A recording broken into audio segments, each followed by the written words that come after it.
5 seconds. That's how long the bullet was in the air. 5 seconds of silence. 5 seconds of cold Afghan wind cutting through the mountains. 5 seconds before a man who thought he was untouchable, a man protected by terrain, by distance, by every law of physics, simply stopped moving. Nobody on that ridge said a word, because nobody could explain what they had just witnessed. She was 27 years old, 5'6", the kind of woman men looked past in a briefing room, the kind they handed coffee to instead of a rifle. She just made a shot that shouldn't exist. If you've never heard of Emma Thorne Caldwell, you're about to understand why certain people spend their entire careers trying to erase her name from the record books. Subscribe right now, but hit that bell, drop a like, and tell me in the comments what city and country you're watching from. I want to see exactly how far this story travels. Because this one deserves to go everywhere. Stay until the end. Trust me, you'll want to see where this goes. The helicopter came in low and fast, the way they always did over the Kunar province. Like the pilots were personally afraid of the mountains and refused to give them time to react. Emma Thorne Caldwell sat with her back against the vibrating hull, her M4 across her knees, her eyes closed, not sleeping. She hadn't slept more than 3 hours in the last 2 days. She was doing what her grandfather had taught her to do before anything important. She was listening. The rotors, the wind, the way the air pressure changed when the terrain rose beneath them. Read everything, he used to say, even the things that don't make noise yet.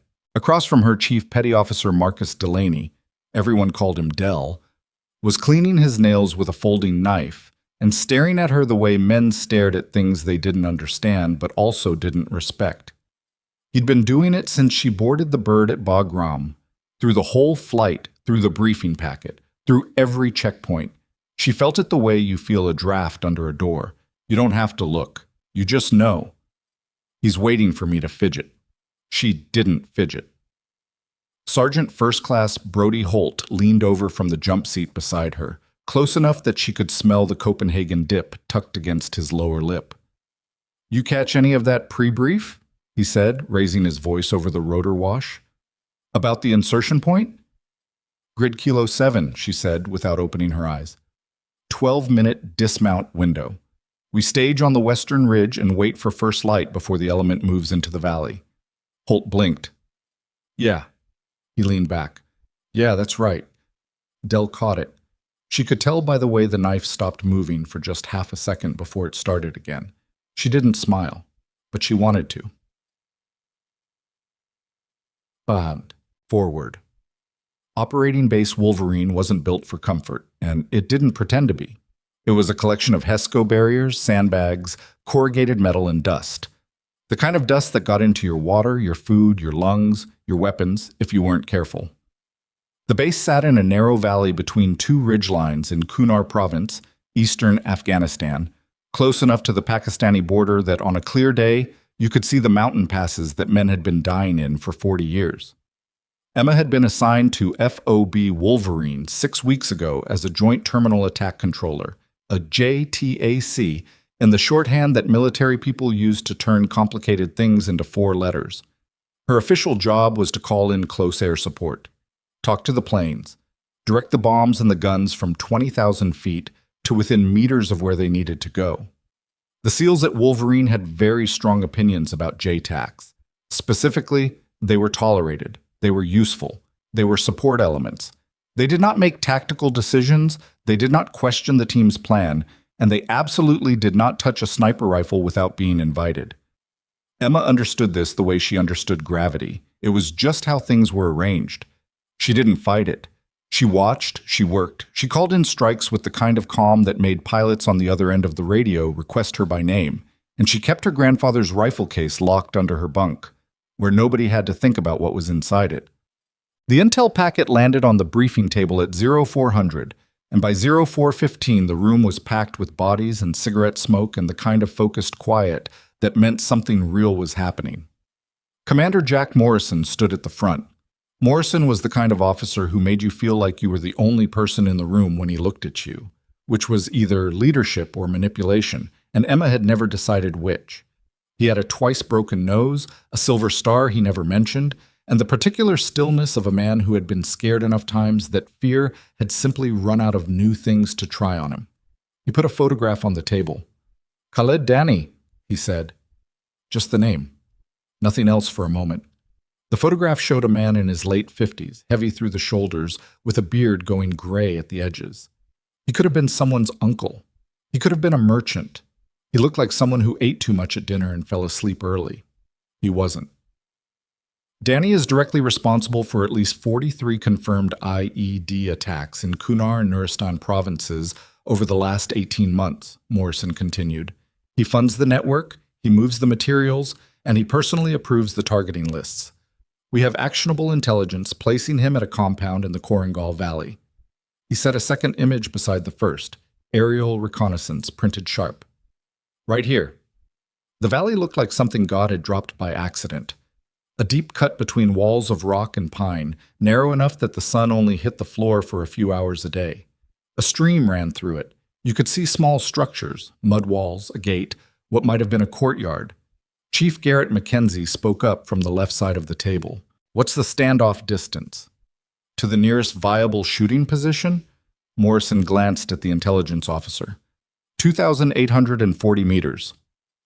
The silence that followed had weight. 2,800 meters, just shy of 3 kilometers.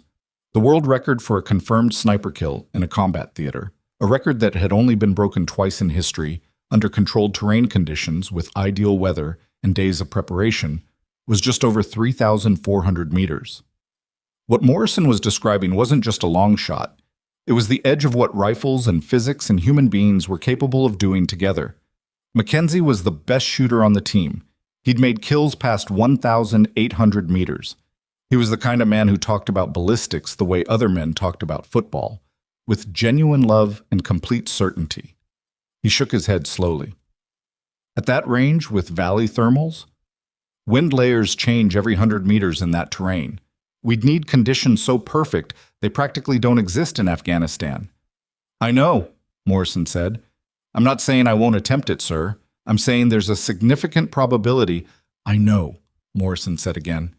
Quieter this time. The room sat with that for a moment, and then Emma Thorne Caldwell, who had been standing near the back wall where nobody had been paying her particular attention, said, "I can make that shot." The silence changed texture.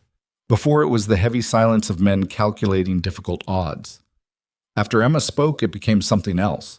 The kind of silence that happens when someone says something that doesn't fit the category of things that are supposed to be said.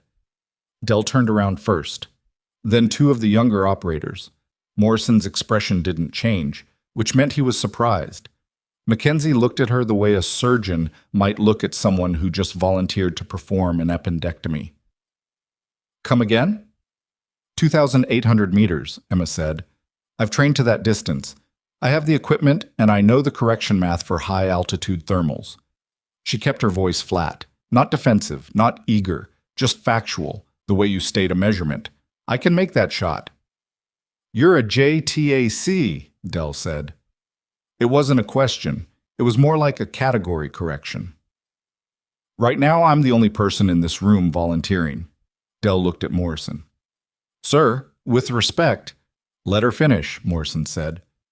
Emma moved to the table and pointed at the aerial photo.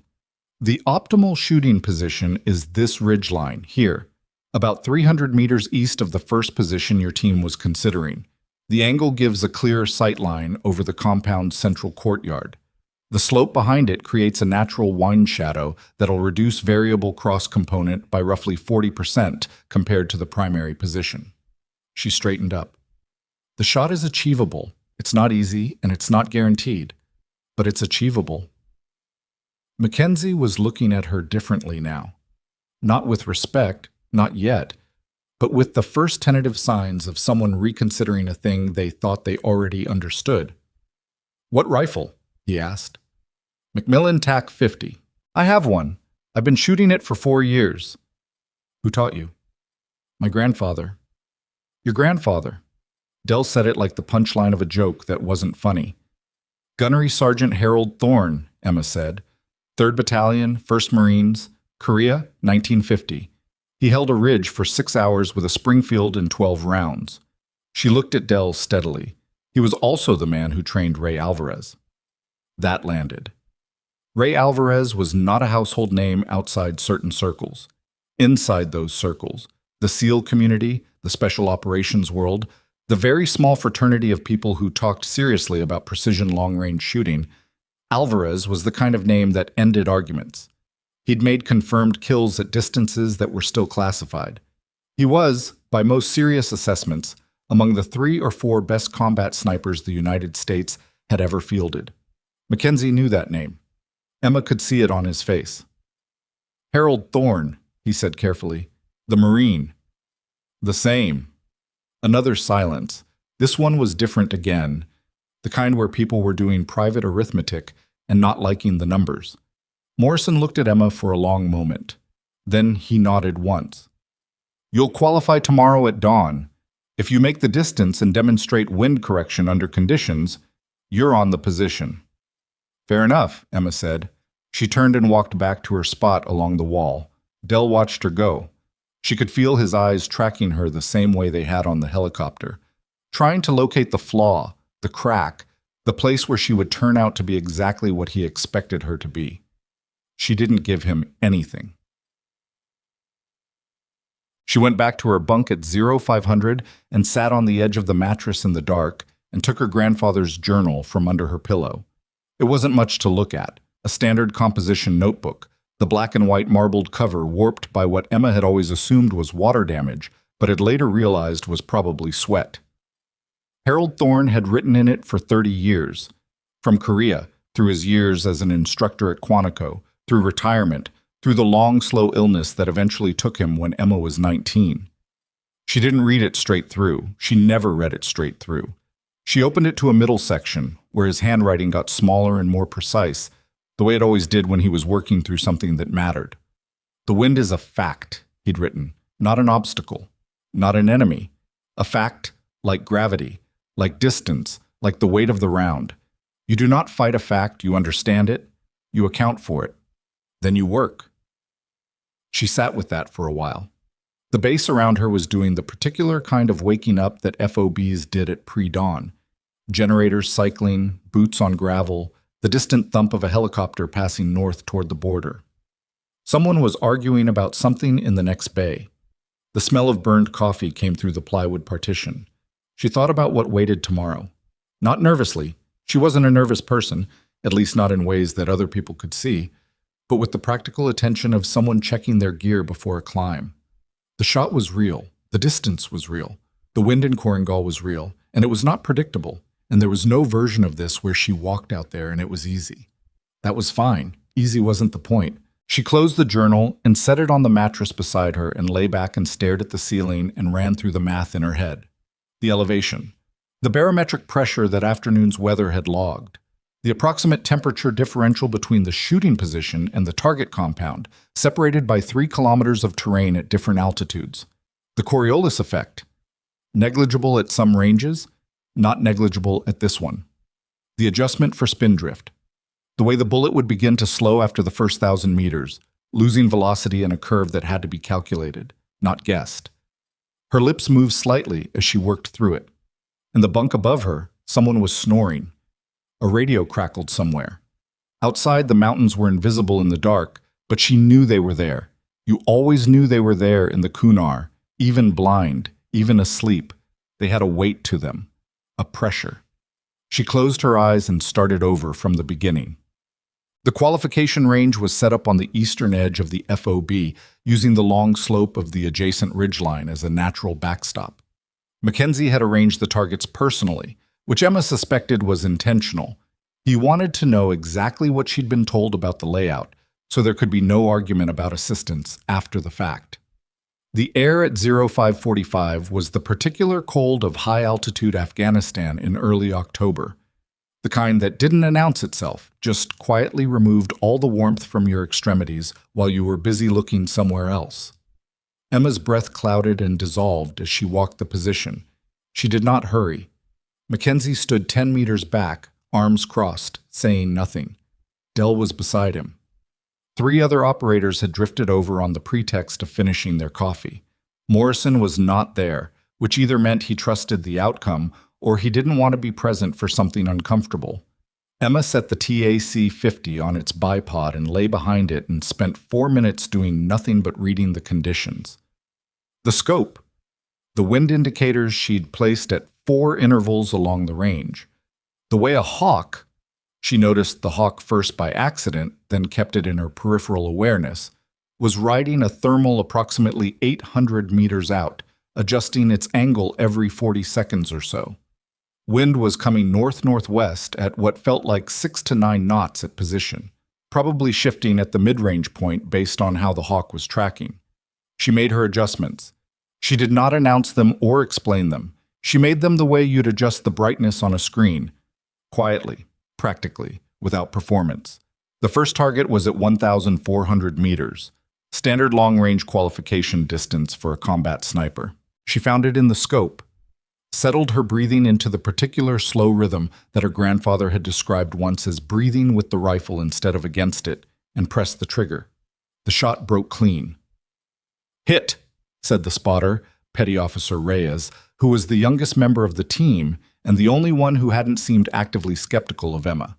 He had a surprised quality in his voice that he tried to control and didn't quite manage. Emma worked the bolt, found the second target, 1,800 meters, adjusted for the increased drift and the slight elevation drop in the terrain between her and the target, waited for the thermal to complete its cycle. Fired. Hit! Dell, behind her, made a sound that wasn't quite a word.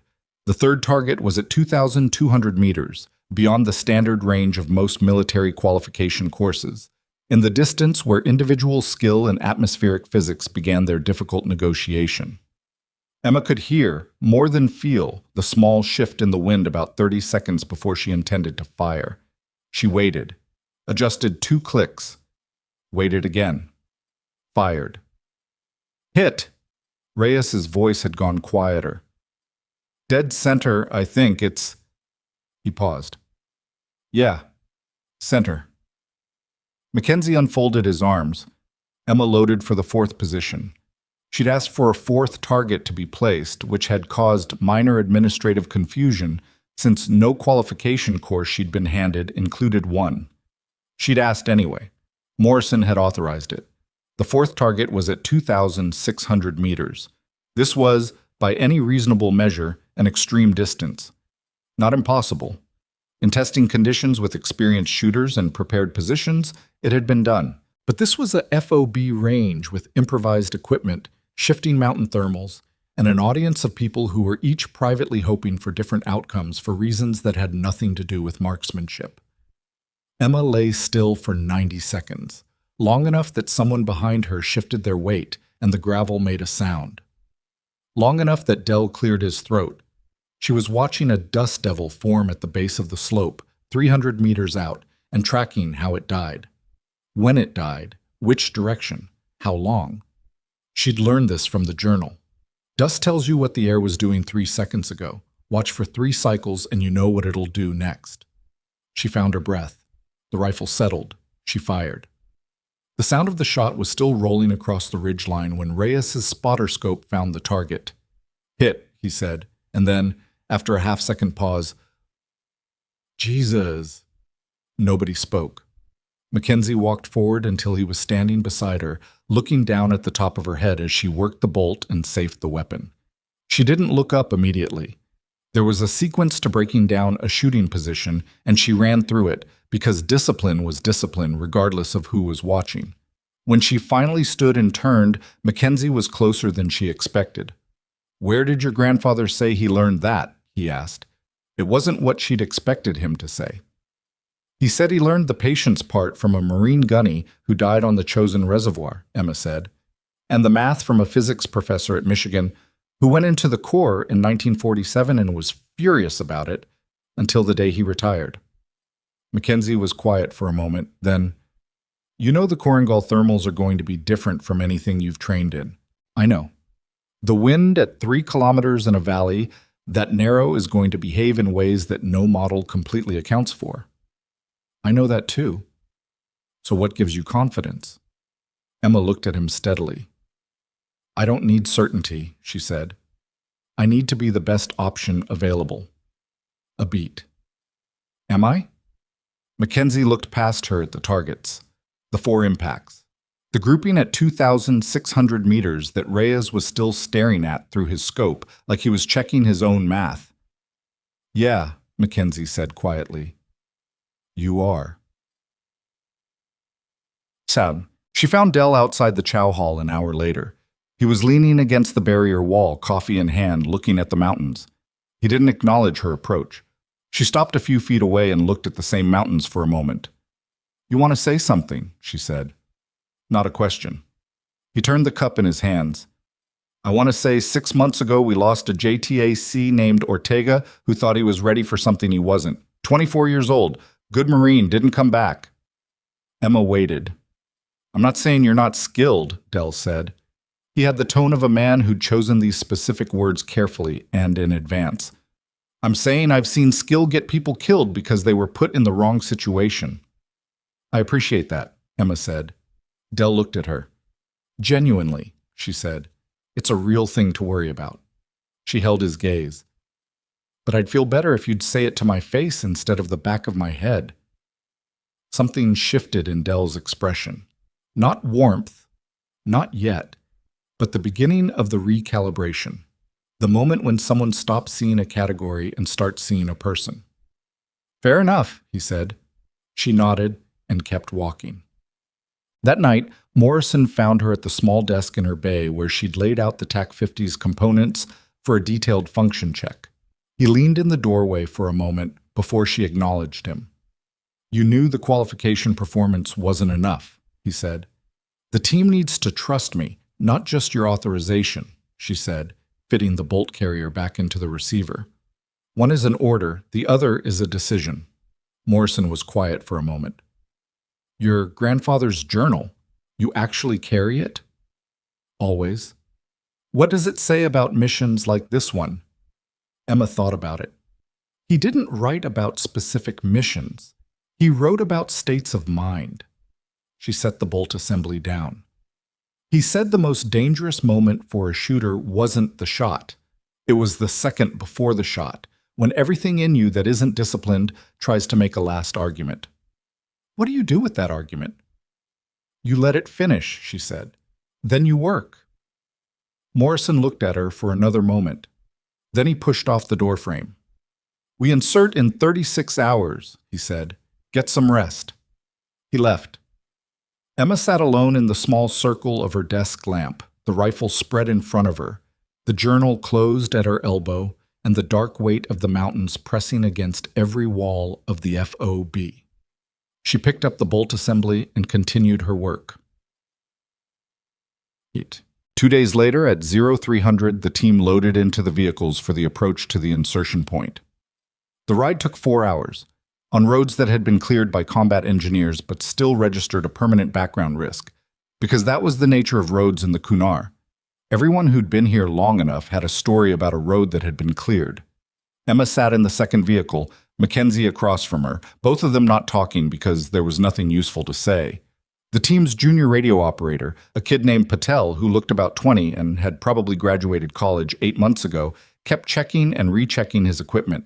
She understood the impulse. She'd stopped doing it herself about 2 years ago when she'd realized that at some point the checking became its own form of anxiety management rather than actual preparation. The mountains outside the vehicle windows were just darkness, and the occasional outline against a sky full of sharp, cold stars. At 0345, the column stopped. The ramp went down. Cold air poured in. They dismounted in silence, and the vehicles drove away, and the team was alone in the dark with their equipment in the mountains and the mission.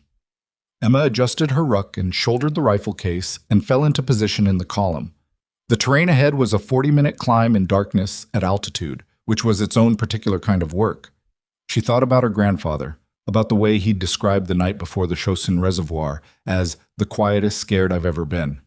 Not the loudest, the quietest. She understood that now in a way she hadn't when she was 19 and reading it for the first time. The column moved out. The mountains absorbed them. They reached the observation post at 0512, just before the sky at the eastern edge of the range began its first tentative shift from black to the deep cold blue that came before dawn. The position was natural, a limestone shelf broken by erosion into a series of horizontal ridges that provided cover and a clear sightline down the valley. Emma belly crawled the last 30 meters to the edge and glassed the compound below. Through the spotting scope, in the gray pre-dawn half-light, mud walls, a courtyard, 2 vehicles, an older Land Cruiser and what looked like a technical, the pickup truck with a weapon mount that had been the Afghan militia's vehicle of choice for 30 years. 3 figures moving near the near wall, a light in one of the windows. She noted every detail and said nothing. The team spread and settled around her into their positions with the practiced quiet of people who had done this many times. Mackenzie slid in beside her. Distance to the primary target point? Emma had already run it. 2,780 meters. She'd corrected slightly from the briefing estimate based on the actual terrain features she could now confirm. The southeastern corner of the courtyard is the cleaner angle. I want to wait for full light. Weather's moving in from the north, Mackenzie said, low. We have maybe a 4-hour window before conditions deteriorate. That's enough. Is it? She looked at him. In the thin light, his face was the flat, careful face of a man who was not asking idly. He was asking the real question, and she understood it. Are you sure? Not performing certainty. Actually sure? She thought about her grandfather's journal, about the voice that tried to make arguments in the final second. I'm ready, she said. That's different from sure, but it's what we have. Mackenzie held her gaze for a moment. Then he nodded and turned back to his scope. Emma settled behind the TAC 50, adjusted her position against the cold stone, and began the process of reading a valley that was just waking up. The wind moved through the pines on the western slope 2 kilometers away. The thermal she'd expected at first light was forming. She could see it in the way the dust at the compound's gate stirred and settled, already beginning the day's irregular rhythm. She started her calculations again from the beginning. Everything she'd ever been taught, everything her grandfather had written down, everything she'd built in 4 years of crawling through dirt at ranges and asking questions that instructors found annoying and sometimes driving 6 hours to find someone who had done what she was trying to learn. All of it led here, to this stone shelf, to this valley, to this morning. She pressed her cheek against the stock, and the scope filled with the distant image of a compound and a courtyard and 2 vehicles and a light in a window. She waited, and somewhere in the valley below, a door opened. A figure stepped into the courtyard. Through the scope, at 2,780 meters, he was small as a thumbnail. But the spotting data confirmed the physical description, and Mackenzie, checking his own glass, quietly confirmed the ID. That's him, Mackenzie said. Emma's breath slowed. Her finger moved to the trigger guard. Not the trigger. Not yet. Just the guard. And she felt the rifle the way her grandfather had described feeling it. Not as a separate object, not as a tool, but as an extension of the process of understanding she'd been doing since she arrived on this shelf. She read the wind one more time, made a single adjustment, drew a breath, and then a sound cut through the morning that shouldn't have been there. Not from the valley below, from the ridge behind them. A sharp metallic click, the unmistakable sound of a weapon charging, followed immediately by Mackenzie's voice, low and urgent in her earpiece. Contact. High side. We are not alone up here. Nobody moved. The sound had come from the northeastern edge of the shelf, 20, maybe 25 meters behind their position, where the limestone broke into a series of short drops and dry brush. Emma's hand came off the trigger guard and found the pistol grip of her M4 without conscious thought, her eyes still in the scope for exactly 1 more second to fix the compound's layout in her memory before she pulled back and rolled left into the shallow depression Mackenzie had marked as secondary cover during their initial position survey. The team was already moving, no commands, no radio chatter. 5 years of working together meant they read the silence the same way. Holt went right, low, his suppressed HK pressed against his shoulder. Dell moved center and held. Reyes pulled back to protect the high side and keyed his radio twice, the brevity signal for possible contact, stand by, without speaking a word. Emma pressed her back against the cold stone and listened. Wind in the pines. The distant call of something bird-like that probably wasn't a bird. her own pulse, which she could feel in her fingertips and was annoyed by. Then Mackenzie's voice barely above a breath through the team net. Single set of tracks coming in from the north. Whoever it is, they came up the backside of the ridge. They were here before us, or they paralleled our route. But Dell clicked back. How long ago? Rocks are disturbed. Brush is still bent. Recent. Emma scanned the brush line with her naked eyes, letting her peripheral vision do the work. Movement registered better off-center, especially in low light, and the sun had just cleared the eastern peaks enough to throw long shadows across the shelf. The shadows were the problem. Too many places where a body could compress itself into the landscape and become just another dark shape among dark shapes.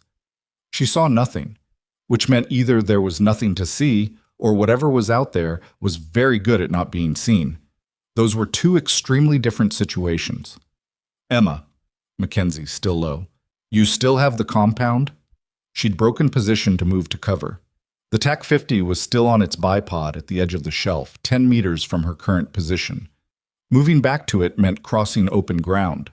The window on Danny, the door he'd stepped through, the courtyard he'd walked into, could close in the next 60 seconds or the next 6 hours. There was no way to know. She made the calculation the way her grandfather had described making hard calculations, not by eliminating the fear of the wrong answer, but by establishing which wrong answer was survivable. If the contact on the ridge was hostile, moving back to the TAC-50 exposed her. If Danny stepped back inside before she could take the shot, the mission failed and they extracted with nothing, and Danny went back to building bombs that killed people who drove on roads that had been cleared. I'm going back to the rifle, she said into the net. Dell, sharp and quiet. Negative. Hold position until we clear. How long? A pause. In that pause, she could hear Dell doing the same math she'd just done and arriving at the same absence of good options. 3 minutes, he said. She pressed her back harder against the stone and watched the brush line and counted seconds in her head the way her grandfather had taught her. Not by saying the numbers, but by controlling her breathing so each exhale marked approximately 4 seconds. It was imprecise, and it was the best available tool. At the 90-second mark, Holt's voice came through tight and clipped. I've got a position, north side, behind the split rock. Something's there. Can't confirm personnel. Challenge, Mackenzie said. Holt called out the challenge word in Pashto, a simple phrase that meant approximately identify yourself and carried the secondary meaning, understood by anyone with military training in the region, that the person asking was not alone and not patient. Silence. Then, from behind the split rock, in accented but clear English. Don't shoot. I'm coming out. I have information about the compound. JTAC.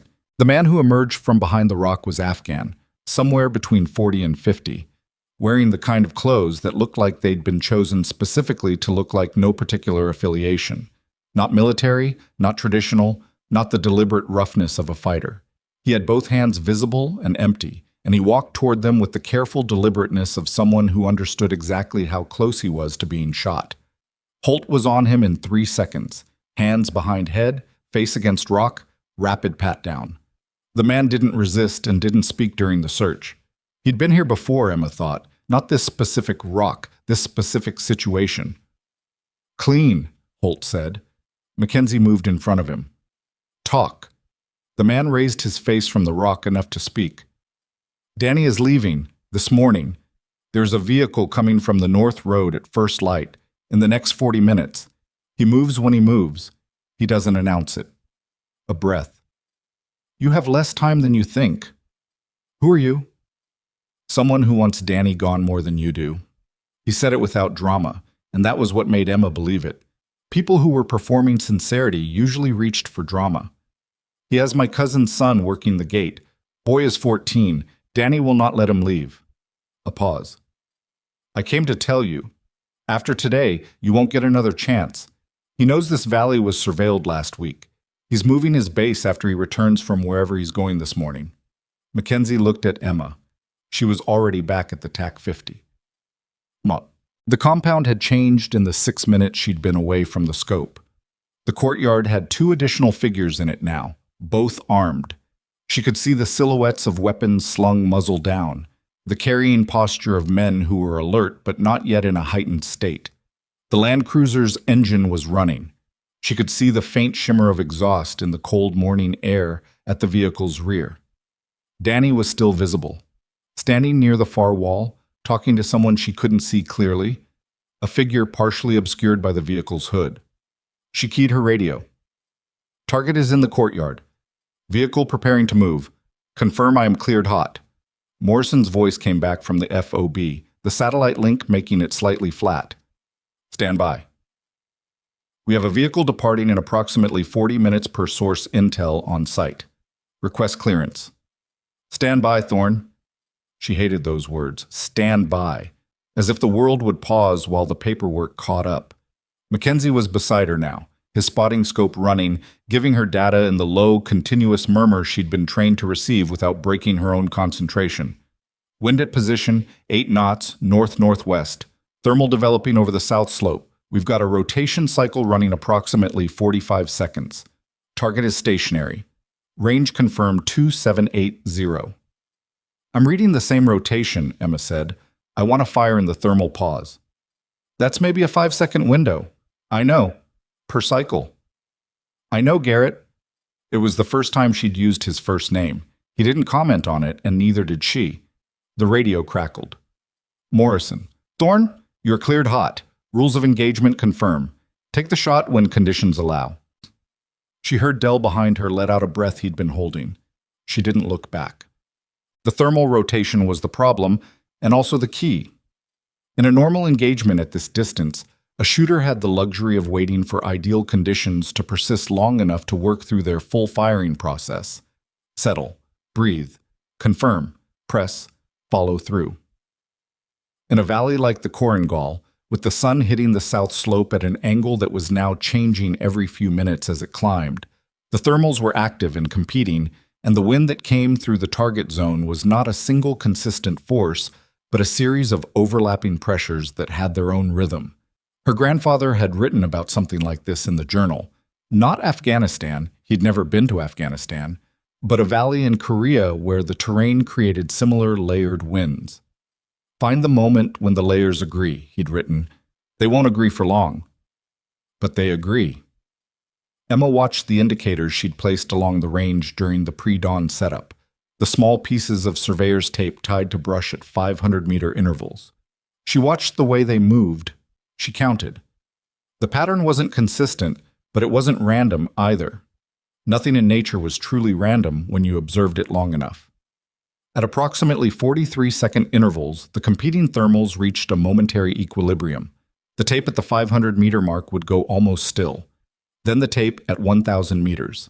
Then 1,500, like a wave of relative calm moving down the valley, taking roughly 3 to 4 seconds to travel the full distance to the target. She had a window of approximately 4 seconds when conditions would be as close to stable as she was going to get. She had to press the trigger during that window. "Next cycle in about 30 seconds, Mackenzie said quietly. He'd seen it too. Danny was still at the far wall, still talking. His posture was the loose posture of a man who hadn't yet shifted into departure mode. He was discussing something, leaning slightly against the wall, the way men do when the conversation has one more point to make before it ends. Emma adjusted her breathing. In through the nose, count of 4. Hold, count of 4. Out slow, long, controlled. The rifle settled into the exhale the way her grandfather had described it. Not on the exhale, into it, like it was finding the natural pause in the body's rhythm and choosing to exist there. The 500-meter tape went still.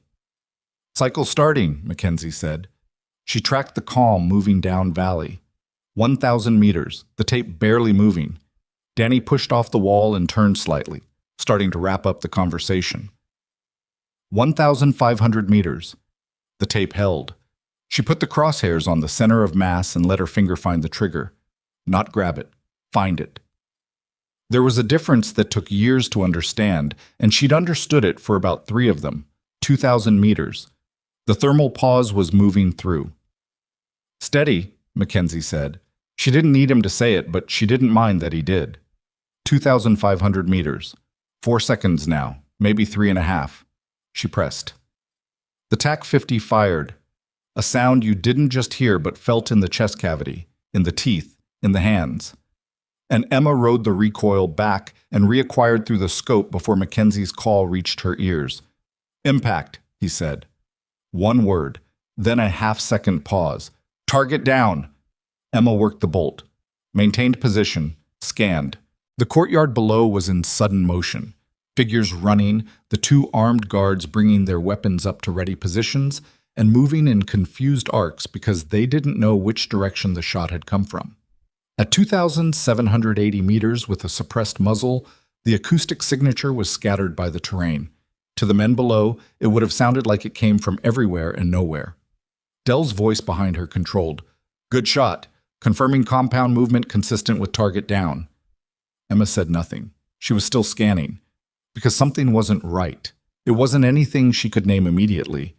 It was a texture to the situation, a feeling she'd learned over years to pay attention to rather than dismiss as nerves. The guards below were doing what guards did when a target went down from distance. But there was something else. A stillness on the opposite ridgeline that was different from the stillness that terrain made. A stillness that was trying too hard. She moved her scope to the eastern ridge, the high ground on the far side of the valley, 300 meters above the compound, 500 meters to her right in terms of angle. A natural counterposition for anyone who'd studied this valley the same way she had. The scope traversed bare rock and pine shadows and a patch of ice melt, and something caught a fraction of the morning light in a way that rock didn't. Emma's stomach went cold. "Down," she said. She didn't shout it. She said it with the flat certainty of someone who has already processed the information and moved to the response. And the team read that tone correctly because the tone was all you needed if you'd trained long enough. And they all dropped, all of them, fast and without question. The shot crossed the shelf and took a piece of limestone off the edge exactly where Mackenzie's spotting scope had been resting. The crack of it reached them a full second later, the sound chasing the bullet across the valley, always too late. Nobody was hit. Emma felt the displaced air move through where her head had been a second and a half earlier, and she was already moving, rolling left behind the largest available piece of cover, dragging the TAC 50 by its grip because she was not leaving it. "Shooter, Eastern Ridge," she said into the net, her voice coming out surprisingly steady. Elevation approximately 310 above valley floor. They had a counter position. How long were they there? Dell, tight. Long enough. She pressed against the rock and thought about what that meant. They were watching us. Watching us or waiting for us to fire so they could locate our position? Holt said. She thought about it for exactly 1 second. Both, she said. Mackenzie had made it to cover beside her, a cut on his cheekbone from the limestone fragment, bleeding but not badly, and he'd already written it off as a non-factor. Counter sniper. Someone on their side who knew we'd be here and where we'd have to shoot from. Not just that, Emma said. She was doing a different kind of calculation now. Not math, but the particular backward engineering of intent that her grandfather had described in his journal as reading the other shooter. They let me fire first. Mackenzie looked at her. If they wanted to stop the mission, they'd have fired when I was setting up, before I took the shot. Emma pulled her M4 around to her front. They let Danny die, which means either the counter-sniper didn't care about Danny, or they wanted Danny dead too, Mackenzie said slowly. And they needed us to do it. Patel's voice cut in on the net, young, trying to hold it together. Command, we have a counter-sniper on the eastern ridge requesting QRF and CAS if available. Morrison's response was immediate. QRF is 22 minutes out. CAS available, but Eastern Ridge is within 500 meters of village structure. ROE requires PID before engagement. 22 minutes. On a ridge that a skilled shooter could turn into a killing field in 30 seconds. Emma looked at the TAC 50 in her hands, then at the Eastern Ridge. The angle was difficult. They were below the counter-sniper now, with broken terrain between them and no clean line of sight to the position she'd identified. The shot she'd have to make was not the measured, prepared, mathematically complete shot of 40 minutes ago. It would be reactive, contested, under fire, with an opponent who was very good at not being seen. She thought about what her grandfather had written about duels between shooters, Not the mechanics, the psychology. The shooter who fires first in a duel is usually not the one who wins it. The first shot tells the other shooter exactly where you are. Patience is not a virtue in this situation. It is a weapon. She settled in behind the TAC-50 and found the eastern ridge in her scope. She was going to wait. The counter-sniper fired again, this time at Dell's position, forcing him flat behind a rock, the round skipping off the shelf face in a shower of grit. Dell swore, the first real vocalization anyone had made, and Emma took that moment, the moment when the shooter across the valley would be tracking Dell's movement, scope centered on the dust and debris, to sweep her glass across the exact area she'd identified before. There. A shape that the rock didn't make. A geometry that wasn't stone, partially obscured by a pine's lower branches, and she understood now why she'd almost missed it.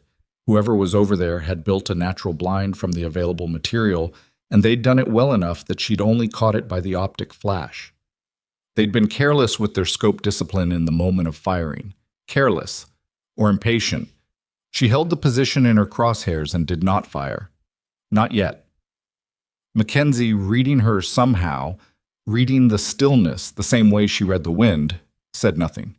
He just shifted to give her shoulder room and kept his spotting scope on the target zone. The eastern ridge went quiet. The valley below was still churning.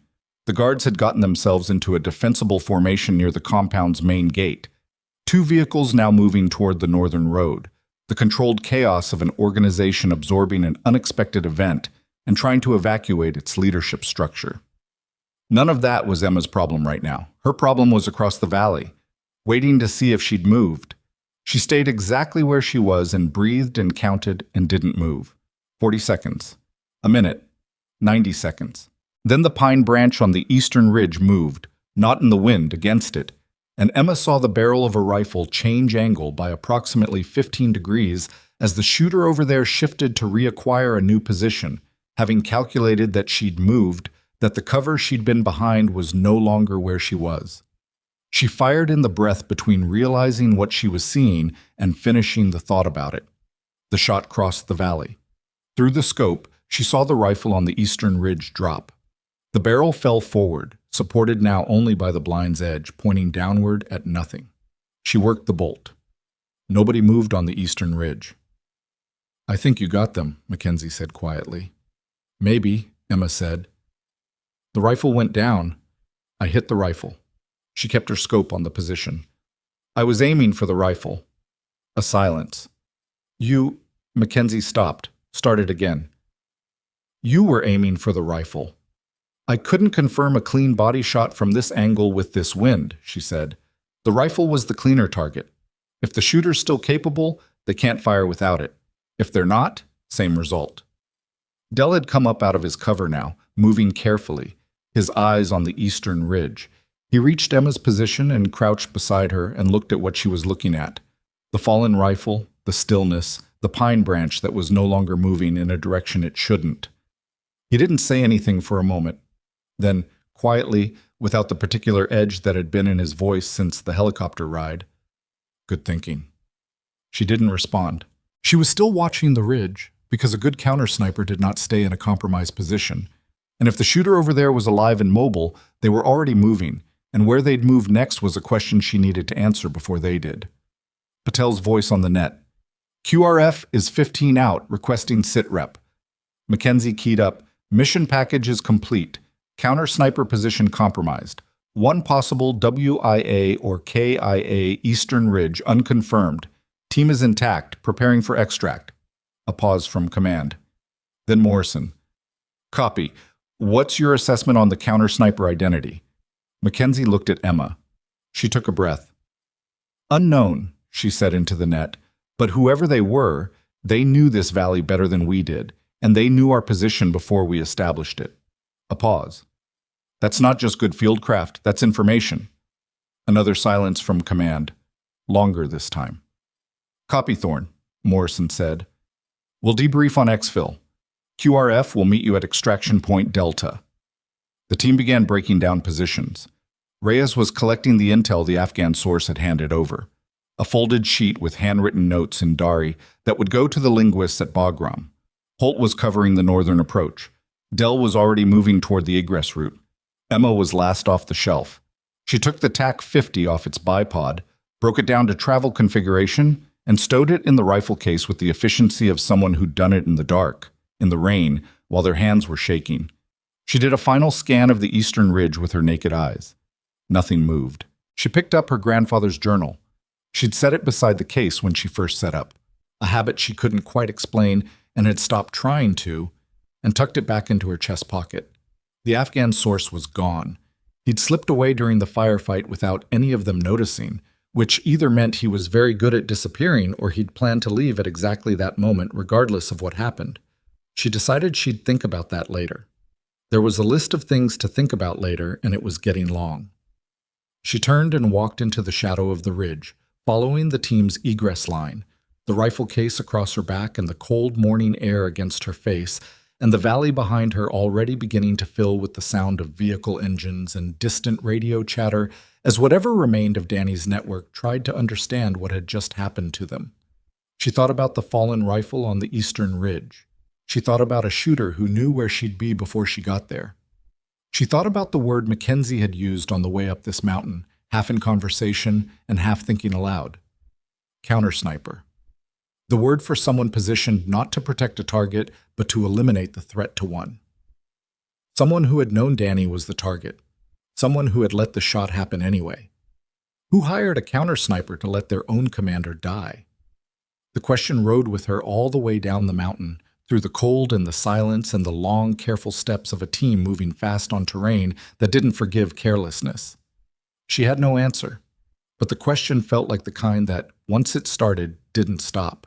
The QRF vehicles were already at Extraction Point Delta when the team came off the mountain, 2 MRAPs idling on the dirt track that passed for a road in this part of the Kunar, their engines loud in the narrow draw between ridgelines.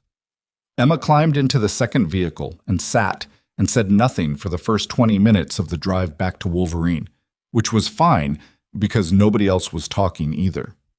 The team had the particular quality of silence that followed a successful mission that hadn't felt clean. Everything had worked. The target was down. Nobody had taken a round. By any operational metric, it was a good morning, but the question she'd carried down the mountain was sitting in the vehicle with all of them, taking up space nobody wanted to name. Someone had known they were coming. Reyes was the one who finally said it, quietly, to nobody in particular. The counter-sniper. They had to have our general time frame, not our exact position. They were ranging when we established, but they knew the window. Intel leak, Holt said. Not a question. Or a very good analyst on their side who worked out the same targeting logic we did, Mackenzie said. But he said it the way people offered alternative explanations they didn't fully believe, because the alternative was worse, and you checked the easy answers first. Emma looked out the scratched ballistic glass at the passing terrain. Dry riverbed. Stone walls.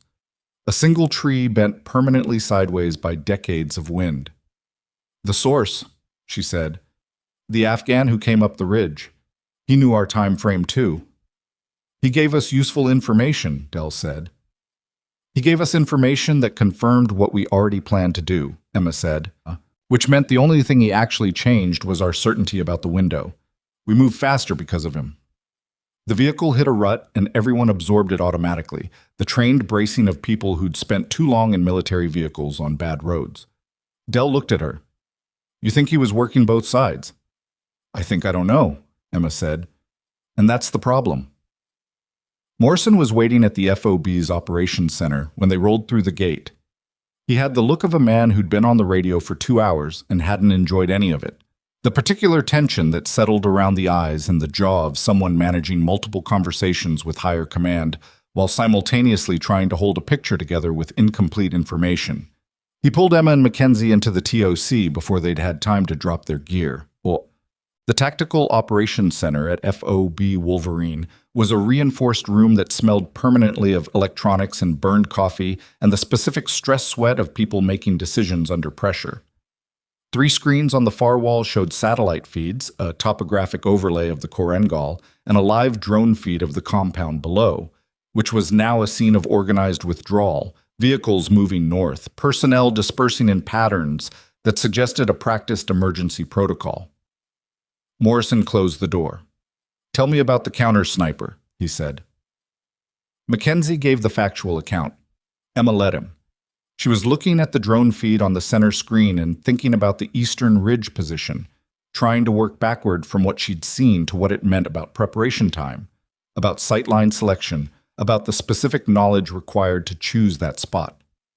"Thorne," Morrison said, "your read." "They were there before us," she said. "Not by minutes, by hours, possibly more. The blind was constructed, not improvised. Natural materials, but deliberately placed." She turned from the screen. "That means either they surveilled the same approach route we used and anticipated our observation point, or someone told them specifically where to look." "You're describing a sophisticated opposition capability," Morrison said carefully. "I'm describing what I saw. The Taliban doesn't run counter-sniper operations at that level of preparation." "No," Emma agreed. "They don't." The three of them sat with that for a moment. Morrison moved to the topographic display and put his finger on the eastern ridge position. "Rifle went down. No body recovered. What's your confidence on the outcome?" "Low," Emma said, and she saw Mackenzie's slight reaction. He'd assessed it differently, she knew, had been more confident the shooter was neutralized. "I hit the weapon. I had a partial body solution, but I prioritized the rifle because the angle and conditions didn't give me confidence on the shot. If the shooter was behind proper cover, they took the muzzle blast and lost the weapon, and that's it." She paused. "They could be mobile." "If they're mobile, they're going to want their rifle back or a replacement," Mackenzie said. "That takes time." "Or they had a backup position," Emma said. Morrison looked at the drone feed. The compound continued emptying below. "We're going to have a problem," he said. "Danny's network is going to reconsolidate somewhere. We had one window, and we used it." He was quiet for a moment. "The question of how they knew we were coming is not a question I can answer through normal channels without flagging a potential OPSEC breach, which triggers a process that takes 6 to 8 weeks and involves people 3 levels above this FOB. 6 to 8 weeks, Mackenzie said flatly. "That's the process." Emma looked at Morrison. "And in 6 to 8 weeks? Danny's lieutenants will have restructured the network and will be starting the targeting cycle over from the beginning." He rubbed the bridge of his nose. "So I need to know, informally and before any of this goes up the chain, is there anything either of you saw or heard that gives me a faster answer to who knew we were coming?" Emma thought about the Afghan source, about the folded sheet in Dari, about the way he'd disappeared during the firefight without triggering anyone's attention, which meant he'd been watching all of them closely enough to pick his moment. She thought about the briefing room at 0400, the people in it. She thought about the counter-sniper's position, the specific choice of the eastern ridge, which was not the obvious choice for someone unfamiliar with the valley. The obvious choice was the northern high ground. The eastern ridge was better, but only if you understood the specific sightlines that the shooting position on the limestone shelf created. You'd have to know where the shooting position was to know where to counter it. "The briefing," she said. "Who had access to the observation post coordinates?" Morrison's expression shifted. "Not much, but enough." "That's a short list." "How short?" 8 people, including the 3 of us." Mackenzie said nothing. He was looking at Morrison with the careful look of someone doing arithmetic. Emma said, "I'd like to see that list." She didn't get the list that day. What she got instead was 12 hours of mandatory rest that Morrison ordered for the whole team, a standard post-mission protocol that nobody argued with, followed by a full debrief that took 3 hours and covered the mission in precise, sequential detail, every decision and observation logged by a specialist from the intelligence section who asked careful questions and wrote everything down in a format that would eventually become part of a report that went somewhere Emma would never see. She slept for 4 of the 12 hours and spent the other 8 doing what she always did when she couldn't solve something directly. She went back to first principles. Her grandfather's journal, specifically the section from 1952, written after Korea, when he'd spent a year at Quantico working as an instructor and had developed what he called, with the slightly self-conscious formality of a man who didn't have a formal education but was trying to write down serious ideas, his theory of the opposing shooter. When you face a skilled shooter across open ground, he'd written, the question is never technical. Both of you have a rifle, and both of you know how to use it. The question is always about what each of you knows that the other doesn't. Find what they know that you don't, and you find the problem. Find what you know that they don't, and you find the solution. She read that 3 times. Then she set the journal down and looked at the ceiling of her bay and thought, what did the counter-sniper know that the team hadn't shared outside the briefing room? The observation post coordinates, the mission window, the specific approach route. 3 pieces of information. Any one of them was enough to set up a counter position. All 3 together meant the shooter on the eastern ridge had been comfortable, had had time to build a proper blind, had known exactly when to expect action, had positioned for a counter-sniper role rather than a defensive one. But they'd let Danny die. She kept coming back to that. A counter-sniper deployed to protect a high-value target does not let the target take a round. That was the entire point of the role. You protected the principal by eliminating the threat before the threat could fire. Unless the counter-sniper's actual job wasn't to protect Danny. It was to protect something else. Something that required Danny to be dead, and the team to believe the mission was over. She sat up on the edge of the bunk and pulled the journal back into her hands without opening it. Just held it, the way you held something familiar when the thinking got difficult. What was valuable enough to protect with that level of operational security? Not Danny. Danny was a commander, but commanders were replaced. Networks restructured. The infrastructure that moved money and materials and targeting information was worth more than any single person running it. She thought about what the Afghan source had said. He moves his base after he returns from wherever he's going this morning. Wherever he was going. Danny had been about to travel, which meant there was a destination, a meeting, a transfer, a handoff of some kind. Something significant enough to pull a man who knew he was under surveillance out of his compound on an early October morning. She pressed the journal cover between her palms and thought, the counter-sniper wasn't there to stop the mission. They were there to make sure the mission ended exactly here, with exactly this outcome, and nothing further. She found Mackenzie at the range at 0600 the next morning. Not running drills, just sitting on the bench at the firing line, a cup of coffee on the wood beside him, looking at the mountains the way people looked at things that didn't require anything from them. She sat down next to him without asking. For a while, neither of them said anything. The sun was coming up behind the eastern peaks, and the light was that particular high-altitude gold that made everything look temporary. I keep thinking about the rifle, Mackenzie said, not looking at her. Which part of it? The model, the setup. When the barrel dropped before it caught on the blind edge, I had a quarter second with my scope on it. He turned the coffee cup in his hands. It was a JTAC M200. Emma looked at him.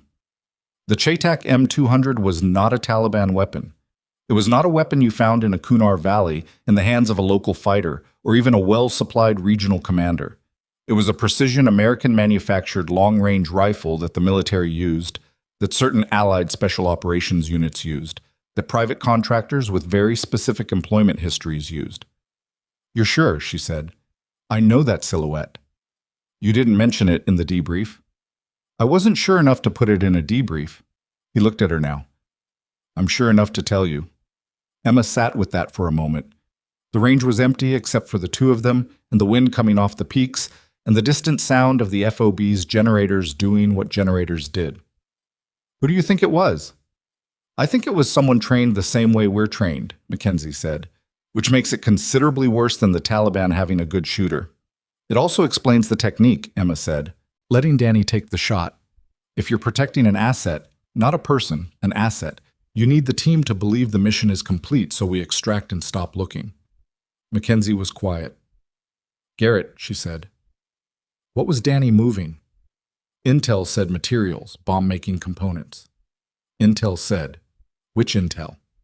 He looked at her with the expression of a man who had been trying not to follow a line of reasoning to its logical end and had just been prevented from continuing to avoid it. Before he could answer, Patel appeared at the far end of the range at a half-run, which was the young operator's version of urgency that he was too disciplined to express as an actual run. Ma'am, Chief. He was breathing harder than the distance warranted, which meant it wasn't the run.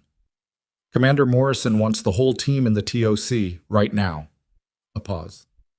They found something on the eastern ridge. The drone had picked it up at 0347 during the overnight surveillance pass that ran as a matter of routine after any kinetic action in the area.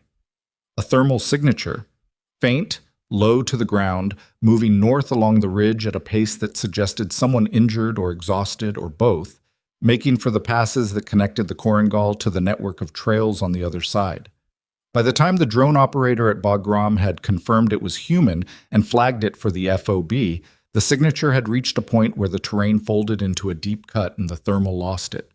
They hadn't recovered a body from the eastern ridge position. The counter-sniper was alive and mobile. Morrison had the image on the main screen when the team filed in. The white ghost shape of a person moving through black terrain, the timestamp in the lower corner reading 3:47:22. He let them look at it for a moment before he spoke. "Mobile, heading north," he said. Mountain rescue team out of Bagram did a fast rope insertion at first light and found the hide position. He clicked to the next image, a photograph of the eastern ridge blind, taken from ground level. Rifle is missing. The barrel Emma neutralized was a decoy left in the blind. The real weapon was taken out when the shooter extracted. The room was quiet.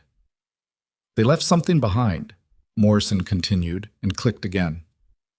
A photograph of a small metal case, the kind used for optical equipment, sitting open in the remnants of the blind.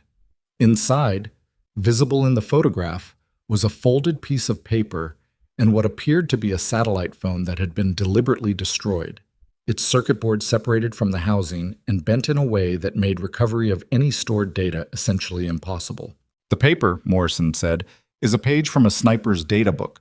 Specifically, it contains the come-ups and wind correction data for shots taken from the eastern ridge to the limestone shelf position on the western ridge line." He paused. "Our position." "They had firing solutions on us," Holt said. "Pre-calculated, yes." Morrison looked at the room. "The data in the book goes back 3 days. They were ranging our position 3 days before we inserted. 3 days ago, the mission briefing hadn't happened. 3 days ago, the observation post coordinates hadn't been selected. 3 days ago, the only people who knew the general concept of the operation were Morrison and the intelligence officer who'd developed the target package." Emma felt something settle in her thinking. Not the answer, but the shape of where the answer was. Like finding the edge of something in the dark. "The data book," she said. "What's the header notation?" Morrison looked at her. "I'm sorry?" "Shooters' data books usually have a notation in the header, a unit designation, an operator number, sometimes just initials." She kept her voice level. "What does this one say?" Morrison looked at the intelligence officer in the corner, a captain named Dressler who had the particular tension of someone who'd been up all night with information he wasn't sure how to categorize. Dressler checked a paper in front of him. "MVX-7, he said. "Stamped, not written, which suggests a contractor designation," Mackenzie said quietly. "Not a military unit code." The room changed the way rooms changed when something confirmed rather than introduced. Less shock, more the particular weight of a thing becoming real. Dell said, "Someone hired a private shooter." "Someone with access to our mission timeline hired a private shooter," Emma said, "and paid them to let us complete the mission." She looked at Morrison. "I want to know what was in those vehicles that left the compound." "We had eyes on the compound withdrawal," Dressler said. "Standard personnel dispersal. 2 vehicles north, 1 east." "What was in them?" "Personnel." "What else?" Dressler opened his mouth and then closed it, and the opening and closing of it told Emma more than whatever he'd been about to say. "Captain," Morrison said. Dressler looked at his paper. The drone noted 1 vehicle was sitting lower than expected for its apparent load of personnel. Could be mechanical, could be cargo weight. Or it could be, Emma said carefully, that whatever Danny was about to transport this morning was instead loaded onto a vehicle during the withdrawal and is currently somewhere north of the Korengal, being moved to a destination we don't have. Morrison looked at the drone image on the screen. The white shape of the moving person. The empty ridge. If someone wanted Danny's network disrupted but his materials moved to a new handler, he stopped himself. Then killing Danny wasn't the objective, Emma said. It was the cover. The silence this time was the silence of a room full of people recalculating what they thought had happened that morning and arriving at something considerably more complicated than a successful kill mission. Morrison's radio crackled. He stepped to the corner and took the call with his back to the room and his voice low, and the team stood and waited with the particular patience of people who'd learned that what commanders said on radios often determined the next 12 hours of their lives. When he turned back, his face had the flat quality it got when he was managing something he didn't like. "We have a secondary development," he said. "The team that swept the Eastern Ridge found more than the blind and the data book." He looked at Emma specifically, which she noted. "They found a tracking device, small format, military grade." A pause. "It was attached to Chief Mackenzie's gear, his secondary ruck, the one he left cached at the base of the ridge during the approach." Everyone looked at Mackenzie. Mackenzie looked at his own hands for a moment, and the look on his face was not guilt. It was the specific expression of someone who has just understood that they've been used in a way they didn't know about and is now calculating what that means. "I didn't put it there," he said. "I know," Morrison said. "The question is who did and when." The tracker would have transmitted location data continuously during the mission. Anyone monitoring its signal would have known exactly where Mackenzie's cache was, and by extension, where the team was operating from, with enough precision to set a counter-sniper position in advance. Emma looked at the data book photograph on the screen, at the stamp MVX7. She looked at the tracker implications, at the 3-day preparation time, at the vehicle sitting low in the compound withdrawal, and then, quietly, a name came to the surface of her thinking. Not from evidence, not yet, but from the shape of the thing, from the particular architecture of what had been done and how it had been done, and who would have the access and the motivation and the operational capacity to do it. She didn't say the name. Not yet. "I need to see the full briefing access log," she said to Morrison. "Everyone who had visibility on the mission package, the coordinates, and the insertion timeline." She kept her voice flat. "Not the shortened list, the full log, including admin access." Morrison looked at her for a long moment. "That request requires me to document why I'm pulling it," he said, "which means this officially becomes a counterintelligence matter." "It already is," Emma said. Another silence. Then Morrison nodded once, the way he nodded when he decided something and was done discussing it. "Dressler, pull the access log, full scope, last 2 weeks." He looked at the team. "Nobody discusses what was said in this room, outside this room. Clear?" A chorus of acknowledgement. Emma was already moving toward the door because there was one more thing she needed to look at before the day's structure closed around everything and made informal movement difficult. One more piece that she needed to hold in her hands rather than see in a photograph. "Thorne," Morrison said. She stopped.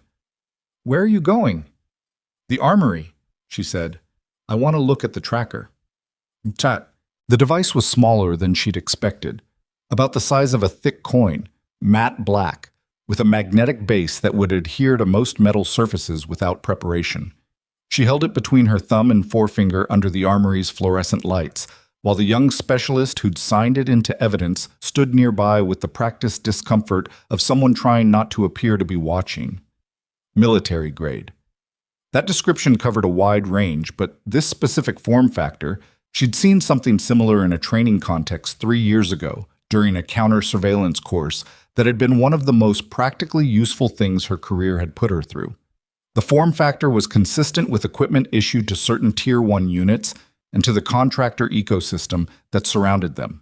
Not Taliban, not even a well-resourced regional network. This was American equipment, or equipment sourced through American channels. She set it back in the evidence bag and sealed it and handed it to the specialist and walked out of the armory into the hard midday light of the FOB compound. The mountains were visible in every direction, always visible. You never got away from them here. They watched the base the way the base watched the valley, with the indifferent attention of things that would still be standing long after everything happening under them was finished and forgotten. She pulled her grandfather's journal from her chest pocket and held it without opening it. Find what they know that you don't, and you find the problem. Find what you know that they don't, and you find the solution. She knew the mission had been used.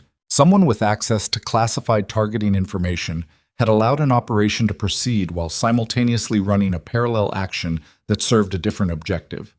The counter-sniper had been positioned not to prevent the kill, but to ensure the team stopped looking after they made it.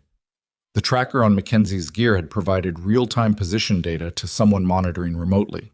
The vehicles that left the compound during withdrawal had carried something: materials, money, documentation, whatever Danny's operation had been moving, to a new destination and a new handler. What she knew that they didn't, the person who built this operation had made one mistake. They'd used a contractor with a traceable designation. MVX7 was a stamp, not a name. But stamps came from systems, and systems kept records, and records, however buried, were findable. She put the journal back in her pocket. She needed a computer and a secure connection and approximately 4 hours with the contractor database that the intelligence section kept access to. The one that Dressler had never, in her experience, let anyone access without filling out a request form that went up 2 levels for approval. She also needed Dressler not to be the person approving it. She turned and walked toward the communications bay because Dressler's supervising officer was a major named Callis who had been at Wolverine for 8 months and owed Emma a favor from the kind of small practical crisis that generated informal debts, a missed communication that Emma had quietly corrected before it became a larger problem, the kind of thing that people remembered without being reminded of it. The afternoon was cold, and the FOB was doing its midday routine around her, say, vehicles moving, personnel crossing the compound, the distant metallic rhythm of maintenance work somewhere near the vehicle bay. And Emma moved through it with the same quality of stillness she carried everywhere, the kind that made people look twice because they couldn't tell if she was relaxed or focused, or both.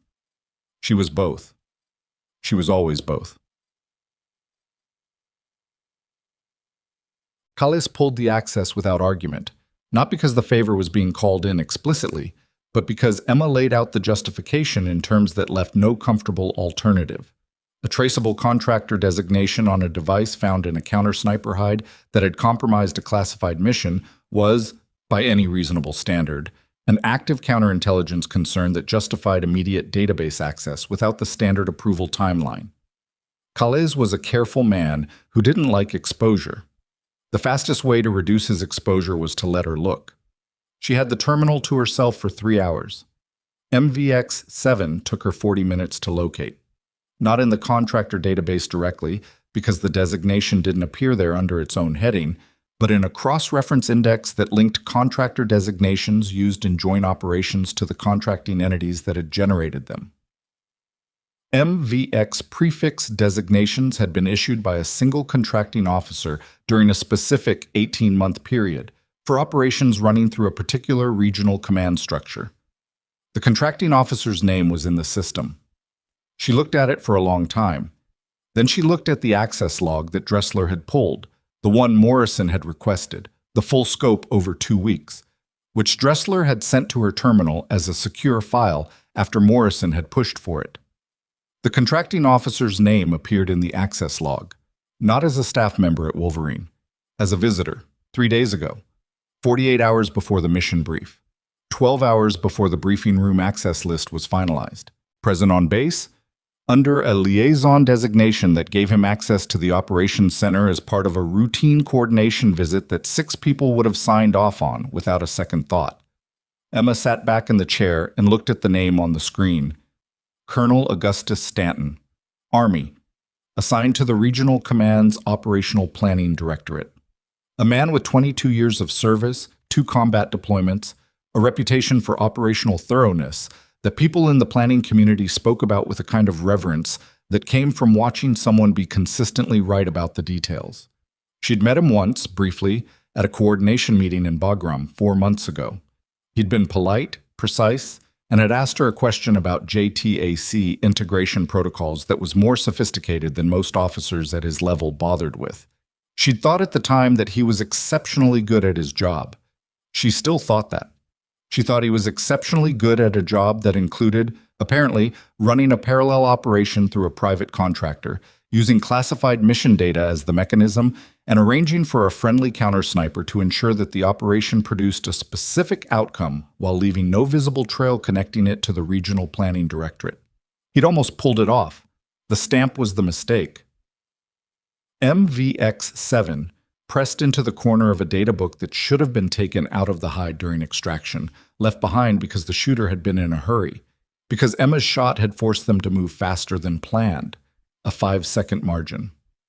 The difference between a clean extraction with no evidence and a trail that led, with 3 hours in database access, to a name in a planning directorate. She copied the relevant files to a secure drive, locked the terminal, and sat for a moment in the small quiet of the communications bay. Outside, the FOB continued its afternoon. Someone was laughing somewhere nearby, a genuine, surprised laugh, the kind that happened when something was actually funny.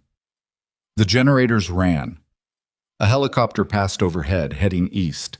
She took the drive out of the terminal and held it in her closed hand. She thought about Mackenzie's face when they'd told him about the tracker, the particular look of a person realizing they'd been used as a tool without their knowledge. She thought about Patel running across the range with news in his face, about Dell on the helicopter, watching her, trying to locate the flaw, about her grandfather writing in a composition notebook in 1952 that the answer to the opposing shooter was always about information, what each of you knows that the other doesn't. She stood up. She needed to find Morrison.